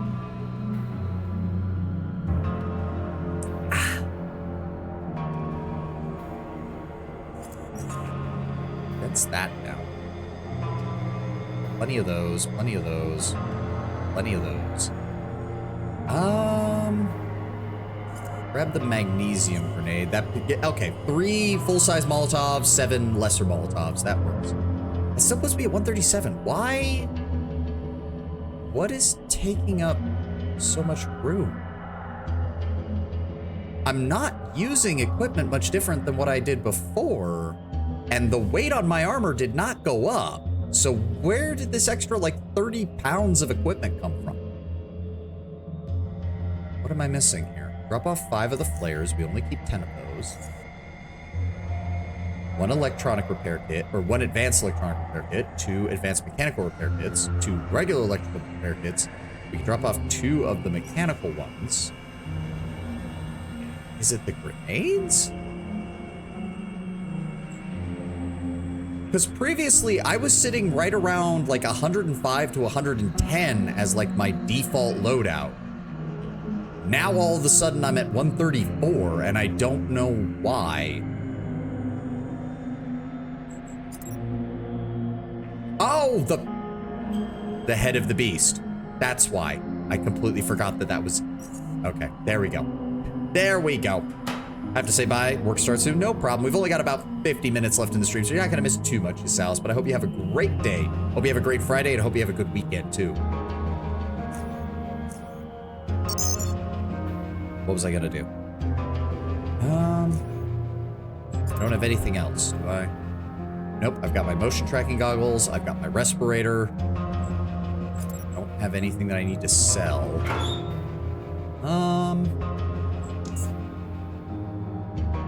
Shitty laser pistols. No, I think we're good. Okay. Yeah, let's go check in with Cortec.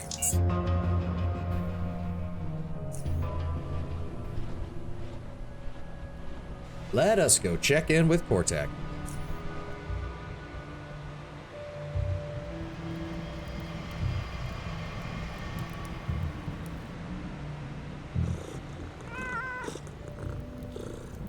I don't think I need any info from John. No. Okay. Residential sector. There we go. Hello, Cortec. Good to see you. Are you ready to give me another mission? It's been a while. Like, it's been a bit of a while. Really? Nothing? That's... Did Henderson dying, like, break the quest line or something? Did I fuck up?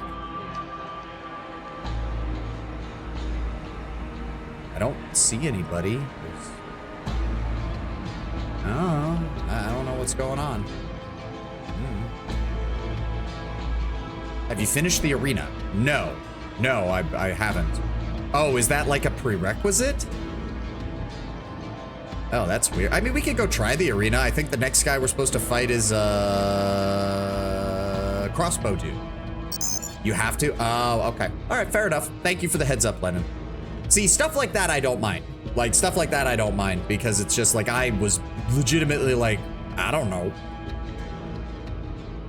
Actually, hold on. Before we go down there, the upper metro station, because that connects to the north. Is there anything actually up here? Why do you have a sidebar? Yo, let's see that. Surprise. Sammy, wait, who's that? Sammy, be a man for once in your miserable life and end it now. Oh, God. Dude, it's not, no, it's not worth it. The next train is yours. You can do that. Dude, I'm gonna miss the arena. Okay, dude is being weird. Hey, some food items. Take those, why not? Zilla, who's this? The young woman greets you with a broad smile, revealing an incisor gap as well as the fact that most of her lower jaw's teeth are noticeably crooked, as if someone took a handful of differently colored teeth and then just pressed them into her gums until they stuck. Still, there's no doubt that this imperfect smile does have a charming and unique quality to it. A greeting soon follows. Day to you, mister. Zilla is the name. You must be hungry. You know Mo by any chance? He has a stall in the lower levels. The instant you mention his name, her so far pleasant and amiable face shatters into an erupting volcano of emotions, yet she keeps silent. waiting for the inner boiling to die down, and soon enough it does, allowing her fissured, charred face to resolve back to the same as before. Almost the same. She speaks with a more reserved voice. You ain't gonna talk about him, is that understood? Let's pretend you never mentioned him, and all will be well and hardcore. Do I even want to know what's up with you and Mo? Do not make me repeat myself, we are not discussing. Understood, on to another topic. Let me see what you have. Unfortunately, no psi items, so kind of useless. Are you willing to buy this food stuff? You are. What can I get for that? Almost all of your money. Almost more than enough money. Works for me. Barrel. Some scrap. Brother, if you're gonna end your life, do it in a way that doesn't inconvenience others. Yeah, well, that's the great sadness, Lord Brownbear. Having read up on what happens when people find people who've committed suicide, that kind of doesn't happen. I hate to say, I hate to get depressing all of a sudden, but it really doesn't. Like, no matter what happens, when someone finds your body, it's going to mess them up. Like, it's a very sad state of affairs when it happens. There's a writer that I've been reading, that she does like blog posts and stuff like that on various issues, and one of them is suicide prevention, because she did walk in on a friend of hers who did that. They went somewhere where they thought no one would find them, and they ended it. But she was looking for them because she cared about her friend, and she ended up being the one to find it. So, you know, yeah, there's kind of no way around that. There really isn't, Lord Brownbear. There really isn't. I was gonna double down with another joke, but now it's a little all too real. Yeah, sorry. This is one of those things where it's like I get it, and I get the desire to diffuse it with humor, but unfortunately, it's just one of those things where there's, I don't know. It's I'm sure someone could come up with a joke for it. I'm absolutely sure. I laugh at just about anything. But yeah, sometimes it's just a little too real. Right. I love how there's like this old convenience store from like pre-apocalypse is still like here and nobody's using it. Anything in the fridge? Some bottles. All right, doesn't look like there's anything else here. This is the upper Underrail. We have a couple of different choices. Does the train actually... I'm assuming the train goes somewhere different. We can go to Polemos Station, known as Fort Apogee, Epione Lab, the University, and nowhere. Okay. Good to know. Still don't think we're ready for the upper Underrail, because we're not even done with the lower Underrail yet, but I'm sure we'll get here eventually.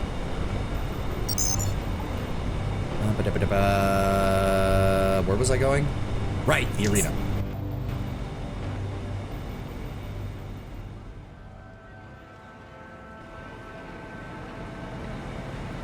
Back this way. Yeah, we could try the arena. I've got an armor upgrade. I've got all my resources. I think we can do this. I think we can do this. Sort. In fact, drop off these crafting items that I need. There's a couple of bullets. That. You'll give me 4 coins for that. Works for me. Just get it out of my inventory. All right. Let's head on into the arena. Gary, I believe I already talked to you about that. Yeah, he told me about the guy with the crossbow, lethal concoctions. So I need to have antidotes ready and handy and all that. Okay. So if it's going to be a crossbow user, we're looking at mid to long range. Let's go with some frag grenades. The taser's probably not going to be useful because he'll probably run away if I try to get close. So let's go with Molotovs, frag grenades, and high explosives. Yeah. I've got 10 antidotes, so that'll help. I've got some adrenaline, got my health hypos. If he does get close or try to do something, I have caltrops, but, well, I mean, we don't really need those, but... And I'm okay on sight. If it's just going to be a one-on-one like the last fight, we should be fine.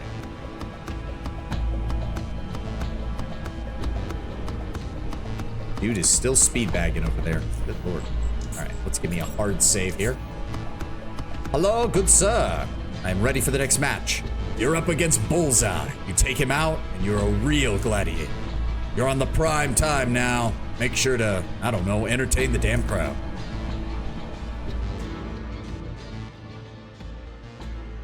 Welcome back, you bloodthirsty maniacs. As you've seen, Disembowlina did a dominating job dealing with those two poor challengers.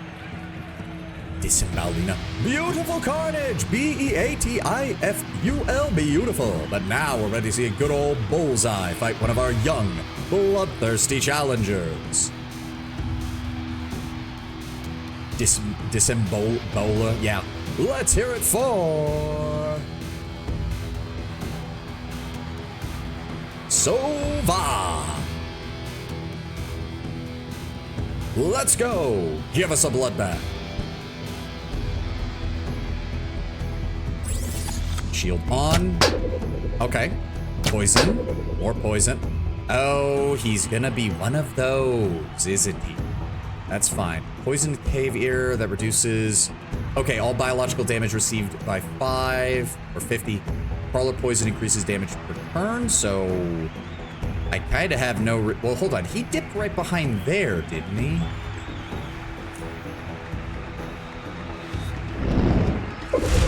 Got him! I should have known. So what if I also... Can we... Come on. Oh, that didn't quite go far enough. Fuck. Alright, and then let's pop an antidote. Oh, do I not have... Oh, 10 AP, right. See, look at that. It almost had him. It almost had him. Like, it missed it by like a fucking inch. At the same time, I have no reason to go where you are, buddy. So, yeah, I'm just gonna duck behind cover. We're gonna pop that. App stunned. He can see me from over there? Oh, fuck you. Also, I didn't realize I had crawler poison. Fuck. Well, shit. This is gonna be aggravating.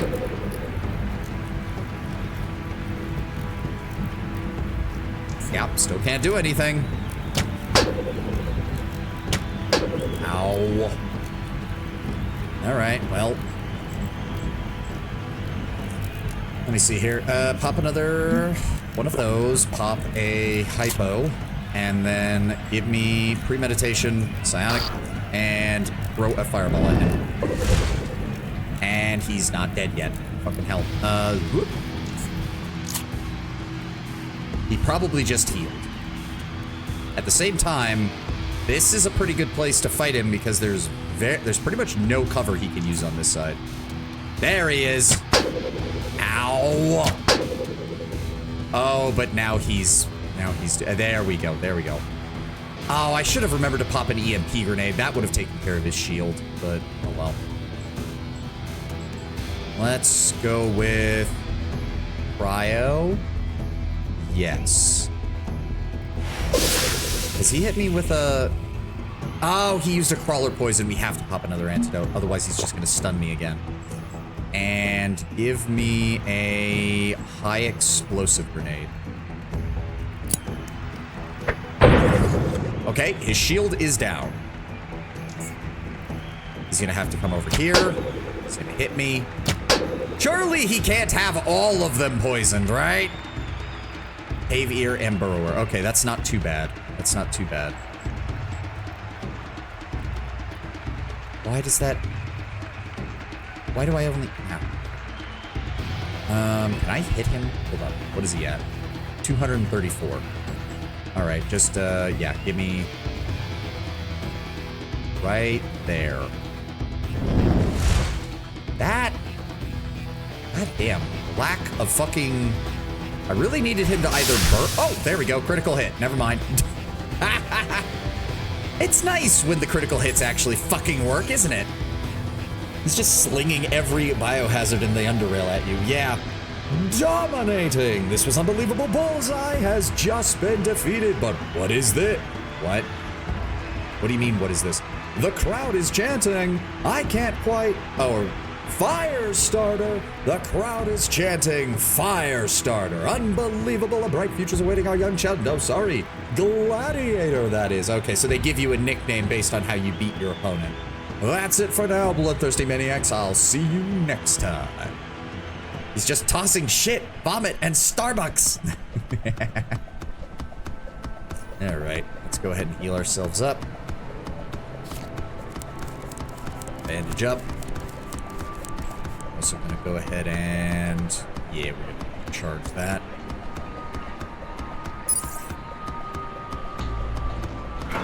Let me guess. Oh no, considering he never caught on fire from all of my attacks, I assumed he had an insulated overcoat that prevented him from burning, but no, he just had a basic rat hound leather overcoat. Wow, okay, so he was almost out of poison. That's the funny thing. All he had left was burrower poison. That's all he had left, and I don't give a shit about that. He had a medium frequency shield disruptor, or shield displacer, monsoon crossbow, utility belt, and some advanced health hypos. Glad I was able to kill him before he was able to use more of those. All right. You half-wit. I can't believe it. You do know how to entertain the crowd. They were all yelling fire starter. You know how rare it is for a challenger to be so loved by the audience in their first fight, do you? I don't really care. That was awesome. Listen to me carefully, kid. You keep this thing going. You're a gladiator now. The crowd loves you. Don't you dare pull out when you got heads rolled. You me, you half-wit? Some people would kill to get to the place where you are. Here's your money. It's gonna get better from here on out. 300 coins. Fuck yeah. I mean, I'd be up for another match. We want to give that a shot.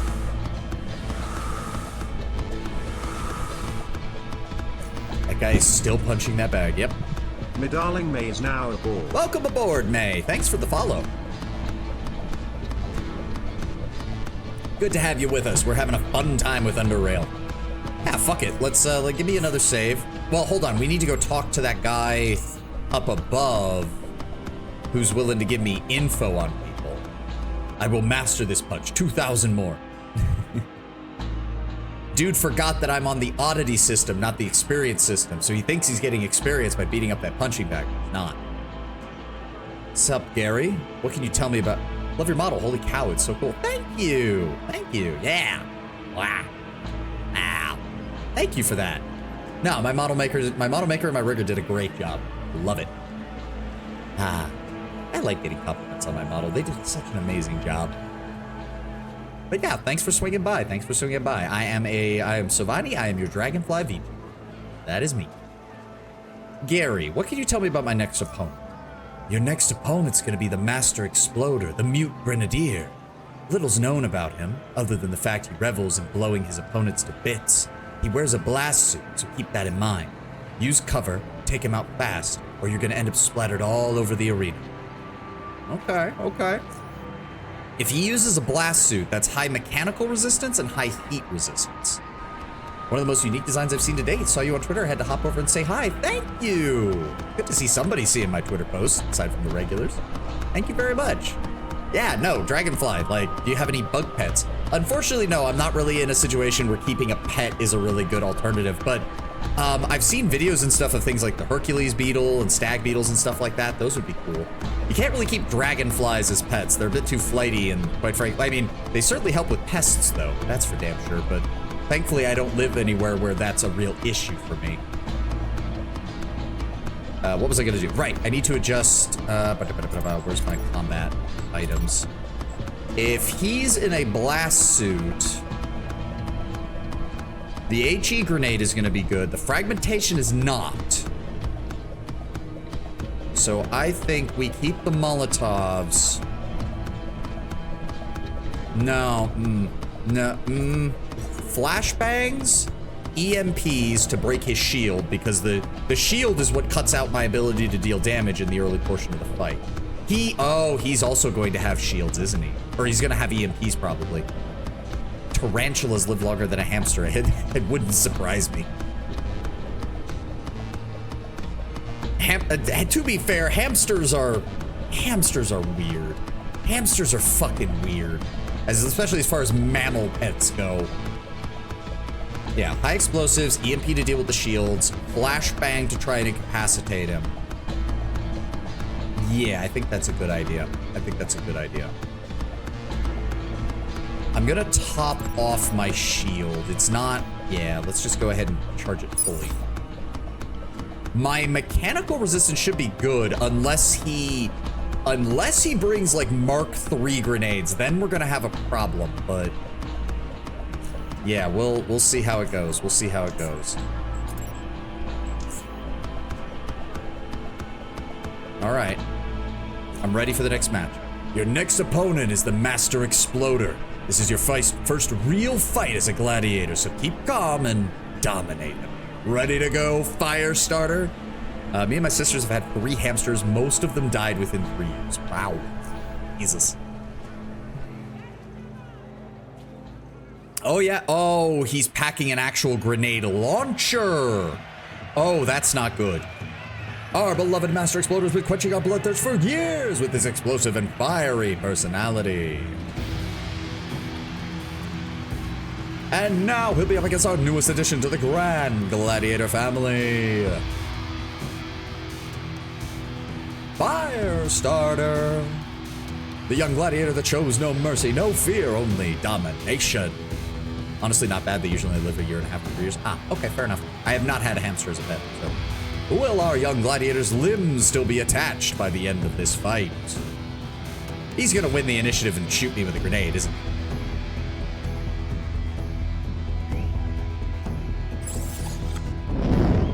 Oh, he's a metathermic user too. Ow. Okay, you're a dick. Shields up. Oh, he doesn't have shields. He doesn't have shields at all. He does have that though, so that is going to be a bit of a problem. He didn't do much damage to me, but he did wear down my shields quite a lot. So, how do we want to play this? How do we want to play this?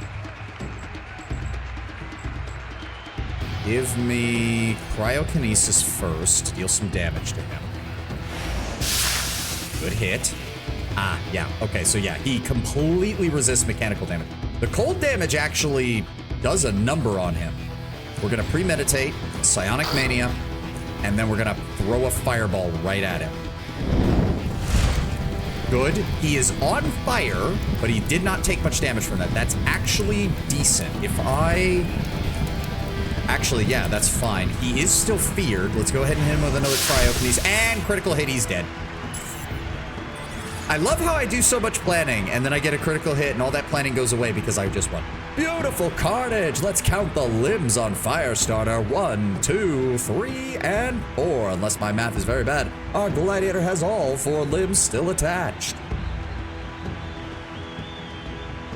I guess the Master Exploder was no match for the Firestarter. Well done. I had hamsters as pets. Budgie's male hamster killed his family, and the female Budgie killed her family. I have the touch of death. No pet I've had ever survives. Oh, no. That's the worst thing you can ever imagine. If you do want pets, that's the worst thing. To be fair, hamsters are not a good first-time pet either. Mainly because they have that problem.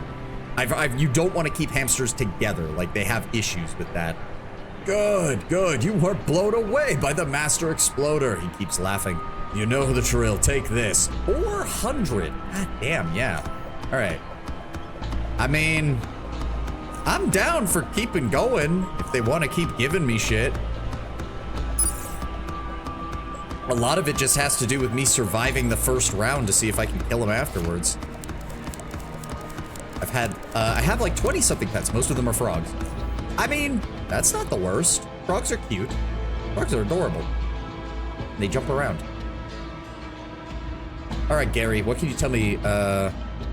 Do you also watch The Gauntlet? Yeah, but to be honest, I'm not nearly as delighted as I am with the arena. It's fun, it's violent, it's death, but watching gladiators face each other with only one thing in mind and executing it to the most violently entertaining way is just more appealing to me than pulling a lever at the end. The Gauntlet also doesn't have a live crowd, which to me, that detracts from the experience. Hearing so many mouths screaming, kill, kill, something I can never get tired of. In the end, I suppose it's an entertaining gimmick to most, but to me, it'll never match the arena. What do you know about my next opponent? Chemical Agent. Name says it all. Don't know where the guy came from, but he is one repulsive creature. Not much of a challenge on his own, but he's got this far thanks to a pair of mutated dogs that he brings with him. Those critters have ripped numerous challenges and gladiators apart like it was nothing. So get yourself an anti-corrosive protection. It's the best advice I can give you. And watch out for his pets. All right. I don't really have an armor that works against corrosive damage, but I'm assuming he uses a chemical blob gun. And he has the dogs, which will inflict... I know for a fact the dogs will inflict... what's the word I'm looking for? They have if they have that spitting acid attack that those ones back in the graveyard did. Or not graveyard. Drop the flashbangs. Let's double down on the Molotovs in case I need them. And the high explosives. Yeah. Okay, I'm gonna top off our shield. Right. My family's had 5 to 6 guinea pigs, 3 hamsters, 4 rabbits, 2 lizards, 2 birds, 12 to 15 cats. We live on a farm. Oh, yeah. Barn cats. 5 or 6 of them cave in regularly. 3 horses, 2 dogs, and a scorpion. Yeah, no. Out where my dad lives, they have like 2 dozen barn cats that live on their property somewhere. Oh no, hard save. Hard save before we go in here. I am always skeptical of this shit. All right, I'm ready for my match. This next guy's no half-wit, believe me. Chemical Agent is his name. If you've seen any of his fights, you know that only a pile of melted goo remains of his opponents once he's done. Don't let that scare you. You can do this. Well, we're about to find out, I guess. Oh, wait, he's an actual mutant. Without further ado, we have our beloved Chemical Agent with his pets on his side. I'm beginning to see why some people don't like the intros to these fights. And Firestarter on the other. Both have demonstrated their absolute savagery. We will have a gruesome battle. Like 5 different species. They're fun little guys. Oh yeah, no. Where I grew up, there were a lot of frogs around. You'd see them like in the early evening and early in the morning, just hopping around. Had to be careful not to run them over with my bike on occasion. Yep, acid blob. Let. Yeah, I know. Yep, aim shot. Ow! Okay. You're a dick. You're a big dick. You know that? How much health do you have? Wow, you are an actual mutant. Adrenaline rush. Yep. Okay. Acidic entanglement. 66 acid damage every turn. Okay. Fuck you, buddy. I'm going to set you on fire. How do you feel about that, All right, first, we're going to cryo you so I can get the damage in. Good hit, good hit. He's down to 246. Premeditation, Psionic Mania, drop the hammer. And they're dead.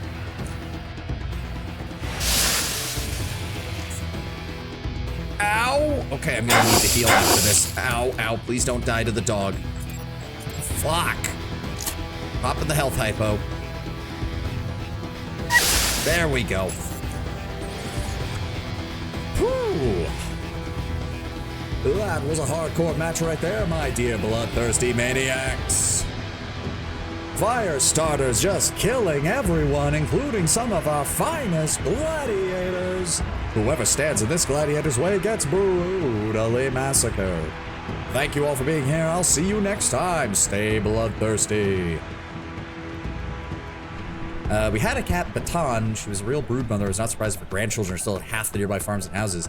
Had a skill at getting pregnant and giving birth to litters, raising them and slipping away to not be caught, avoid being neutered, sterilized. Yeah, spayed and neutered. Getting pregnant again, coming back, repeating the cycle. She was just really good at timing it. Done raising her babies before we decided to take her to the vet. She was a fierce cat took. No bullshit. Probably the most proficient house hunter we ever had. I mean, say what you will. It sounded like she was still pretty effective at her job.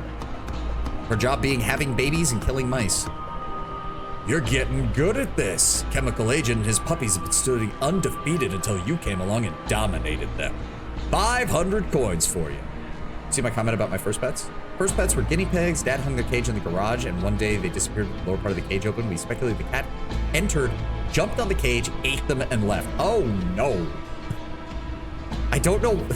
forgive me, but I don't know why you would have rodents as a pet while also owning a cat. Like, I feel like that is just nature getting ready to school you on what happens when you're in that situation. Kind of reminds me of the video of the lady. Oh, I've seen it on YouTube. It's a viral video. Oh, I don't own a cat. Oh, my apologies. I misunderstood.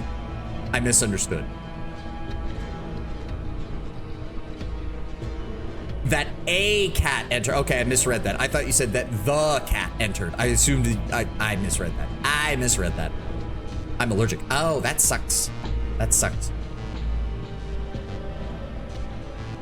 Ah. Agent 47 in cat form. One important thing I wanted to talk to some people. Long story short, I think you do great in the gauntlet. If you're interested in becoming a runner, just talk to me about it. All right. We did take quite a bit of damage there. Let's go ahead and pop you.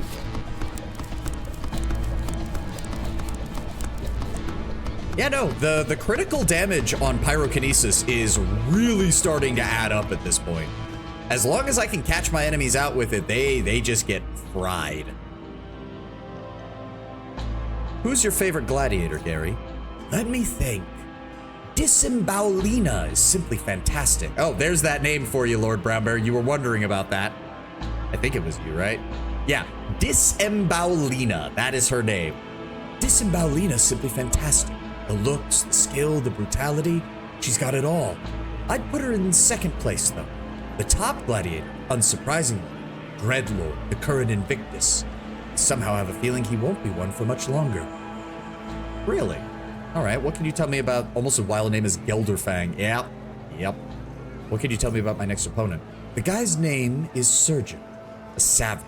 Likes to end his opponents by slitting their jugular, drinking their blood as it sprays from their neck. The crowd loves it.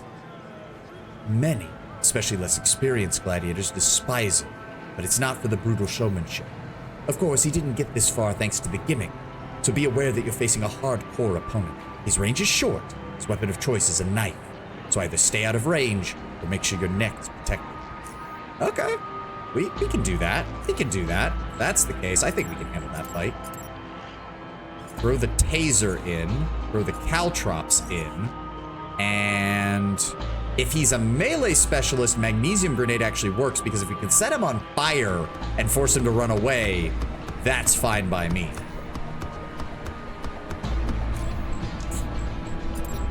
I love how the most trouble we've had with the one-on-one fights was the first guy because he just blitzes you with a fucking sledgehammer. Oh wait, hold on. How's my shield? You know what? It's my paranoia talking, but I don't care. We're gonna charge it up to full.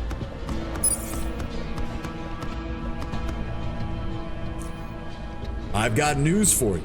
The death of Chemical Agent has caused some serious ruckus, in a positive sense. Everyone keeps talking about you and your dominating matches. You're becoming a big player now, don't forget it. It does occur to me, this arena has apparently completely forgotten the lesson of most blood sports of its like throughout history, which is, if you do every match to the death, you're not gonna have many gladiators left after a while. Like, period. End of story. The Romans figured this shit out 2,000 years ago. Anyhow, you're up against the Surgeon. The guy can be described as, well, quite frankly, he's a freaking psychopath. You think the fans are the only bloodthirsty maniacs around here? Think again, buddy. Oh, I should have kept EMPs on my belt. He's probably gonna have a shield. Shit. Doctors love their blood and guts, dear maniacs. Why else would they cut people open, I ask you?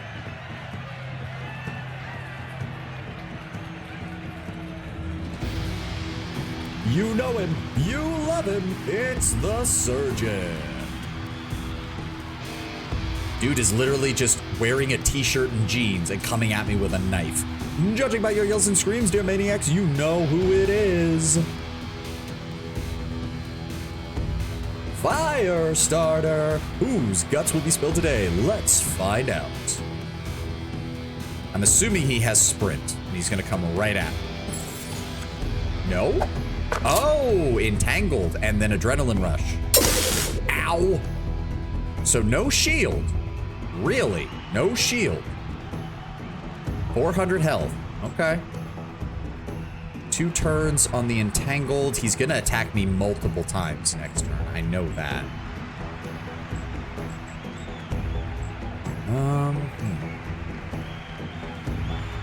could pop an adrenaline rush and try to pyrokinetic scream him. That's still not going to do as much as my pyrokinesis, I don't think.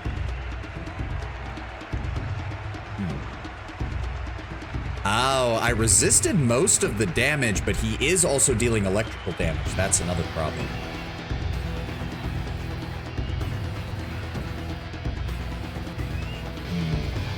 How much AP do I have?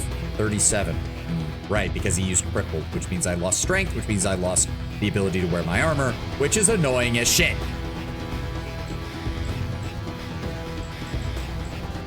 $35 action points, so I have to do it now. All right, premeditation, psionic mania, drop the hammer. Okay, you hit both of us, you fucking idiot.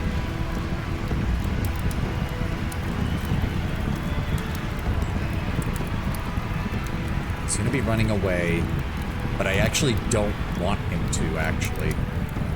I don't want him to. Taser him. Then I want to pop... Where's my...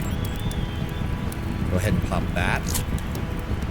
And then I'm going to save those action points for next turn. Yeah, I know what we're going to do.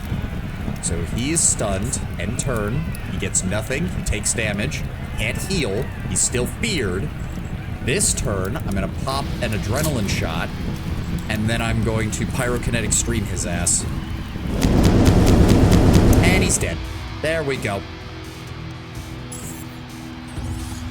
Oh, I forgot to check the loot box after these fight. I'm an idiot. Ouch, ouch, ouch. The surgeon's license has just been invalidated and Firestarter is the winner once more. You can expect more gruesome matches from our beloved gladiator. I just feel it. That's all for today, folks. We'll see you next time.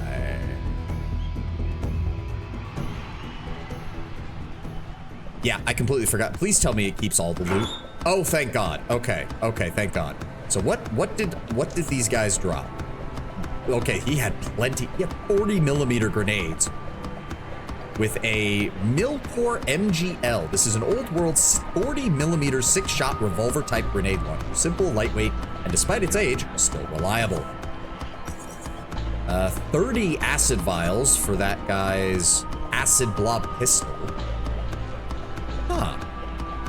You know, that's not the worst idea for a sidearm if I really needed acid damage, which, yeah. Huh. 42% chance to entangle the enemy in acidic sludge, dealing 93% additional damage over 2 turns. Okay. Not bad. Grenade case, some rat-bound leather tabby boots, some solid rat-bound boots, mutant acid glands, animal hearts, throwing necks. Oh, he had a biotechnician suit on. That's what he was wearing. A blast suit, yep. 9 adrenaline shots, thank you. 11 health hypos, a morphine shot, 2 psi boosters, and a shock serrated tungsten steel knife. Very nice. I'm not even gonna say anything. Just take this. Wow, he seems utterly shocked that I beat that guy. 600. So what does that get us up to? How are we doing on money? 17,000 Stygian coins. That's what I'm talking about. Gary, how do you know so much about who's going to be my next opponent? I'm an enthusiast. You know way too much. You gotta have someone on the inside. He laughs. I wish I did, but no, I just know how these things work. Experience. Trust me. All right, what do you know about my next opponent then? You're going to be facing Zap. Guy's one of the most entertaining gladiators in the arena's history. If I may say so, a tech-savvy zoner who uses energy weapons and bots to make sure his opponents do not get to fight another match. He relies on energy shields. Neutralize those and unleash the fury. All right. I think we'll take a break from this. I need to offload some of this. Oh, excuse me, Savan, got a message for him. That's me, also known as Firestarter here in the city. Good. I've been waiting for almost an hour. Thought you weren't going to show up. Anyway, as mentioned, important message for you. Joseph Harlan from Cortec wishes to speak with you. Matter's very important, and he wants you to meet him without delay. Thanks. Here's a Charon for your troubles. Thank you very much. Have a nice day. Dude, I just got paid like 2,000 Charons for the last couple of fights. Take the 1 Charon and go. Let's see what we can sell off. Sort. He has not replenished his inventory yet, unfortunately. That's a unique weapon. I want to keep that. He'll take those and those. How much is that? Everything he has. Okay. God, you guys don't carry enough money. Damn, the grenades are worth a lot. Holy fuck. All right. How about that? All right, good. That's too cheap. 2,000. How much money does he have left? 1,800. You know what? I'm willing. You can't fully afford it, but I don't care. It's a melee weapon. One thing I like about Underrail is that people's psi meters are visible. Like, that'll mean, ah, shit, don't mess with that guy. He got a mana bar. Yeah. I mean, it also makes sense. What would be funny is if you only saw that if you also were a psionic. Because it'd be kind of funny where it's like, if you're not a psionic, then you don't know. You just don't know. All right, she's willing to give me that. She wants leather armor, foodstuff, and medicine. Do I have anything in here? Yes, I do. Give me those two. Sell that to her.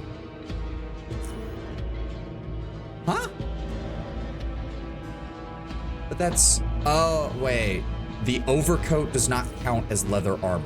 Really? All right, let's, there we go. Hold on, sort. 13, 19, 22.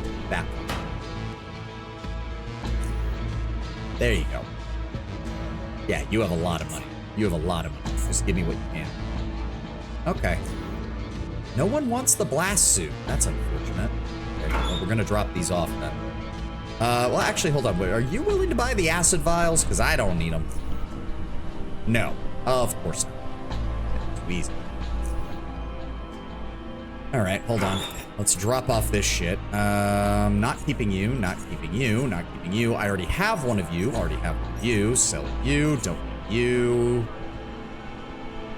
Put you guys in the crafting bench. One. Drop off you. And drop off you, and you, and you. And then drop off. There we go, 105. Perfect. Let's go talk with Harlan. We're probably, yeah, we're not gonna have time to do the quest, but we can at least get it started.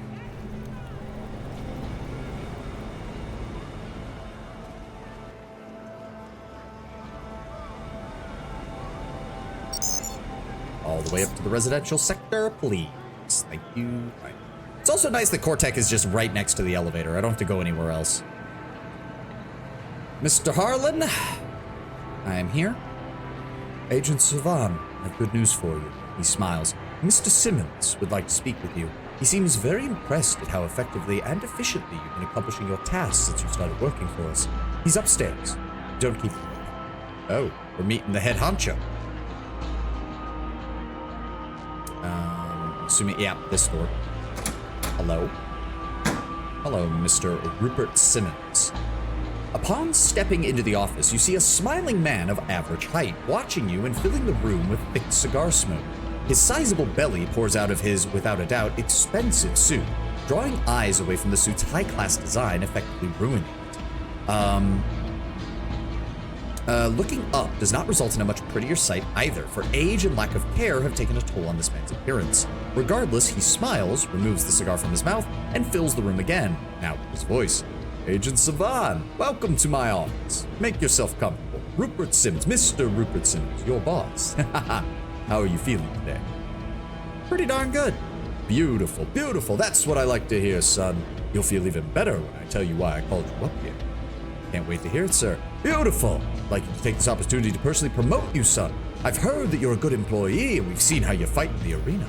With the way you've been fighting in there, son, I'm sure you could become Invictus one day. And if you do, having an Invictus working for Cortec would be astonishing. Astonishing. Let me tell you something, son. You've earned this promotion.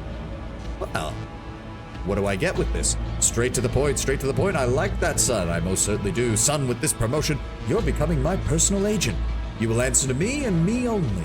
If someone asks you where you're going or what you're doing, you just say, Mr. Simmons says that's none of your damn business. He laughs. Also, you gain access to our internal store. Go and ask Harlan about that. That's all I wanted to tell you, son.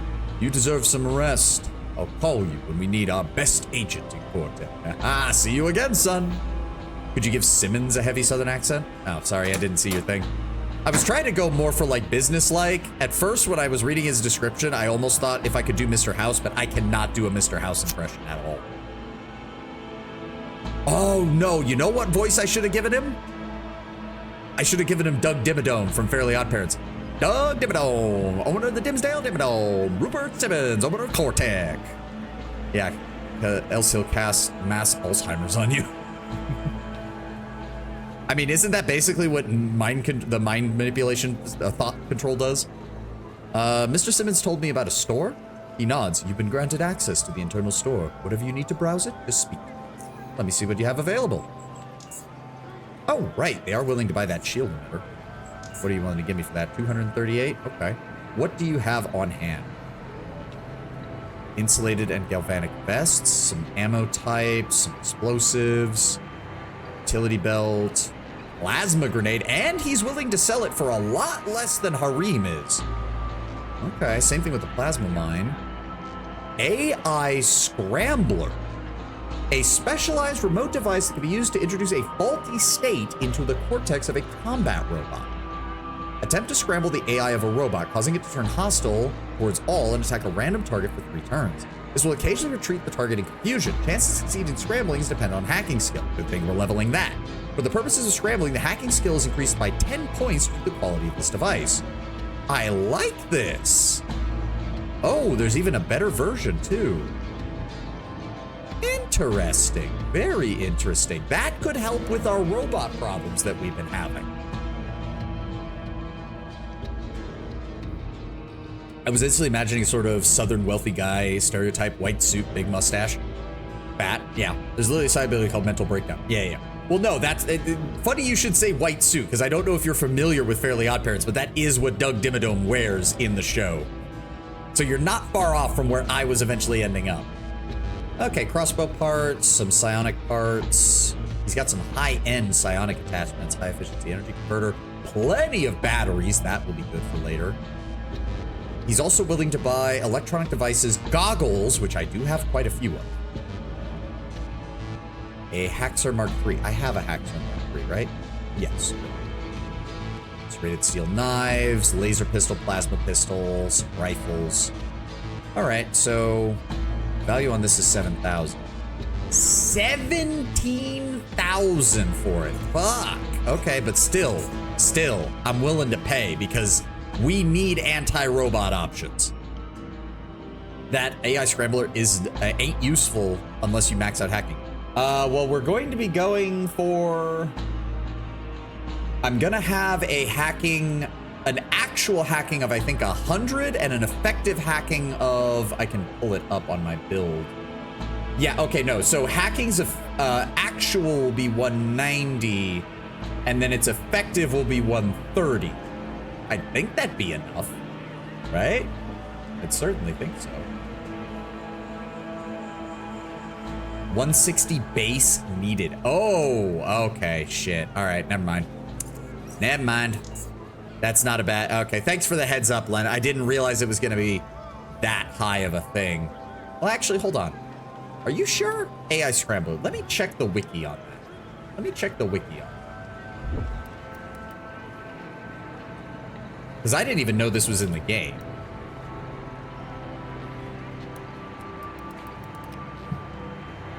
Yeah, AI Scrambler, sold by Harland. This item is not craftable. Randomized items come with variable stats. Yeah, the stats are not derived. Okay, so there's no talk about what this actually does. Unfortunate. Yeah, there doesn't appear to be any discussion as to, like... Okay, that's interesting that no one seems to know exactly what it does. Like, the wiki was pretty good about explaining combat mechanics, and the fact that there's nothing on this thing tells me not many people use it. Consistent AI scramblage, you have to max out the skill completely. Ah, okay. In that case, yeah, no, I'd rather just have more EMP grenades. I'd rather just have more EMP grenades then. Thanks for the money. Stream's almost over. Happy 4th of July. Happy 4th of July to everybody who's here. Everybody. Even if you're not American, go ahead and go buy a hot dog or a hamburger or something. Chow down on it. Speaking of which, I do believe, yes, that is where we're going to end it here. We've made some good progress. Now that I'm out of something that we're in the middle of, I can do some inventory management and some basic exploration. Not exploration, but I can do things like crafting and stuff off of stream, so we don't have to worry about that. Gonna have pizza tonight and tomorrow. Or tonight. Pizza night tomorrow. Okay, I misread that. But regardless, thank you all for being here. Thank you all for joining me. I posted all the EL1 Fashion Discord. I'll take a look at it after stream. Thank you, Tamwood. Regardless, thank you all for being here. Thank you all for joining me. Let's go find someone to raid real fast. We haven't done that in a couple of days. I feel bad. Who is on right now?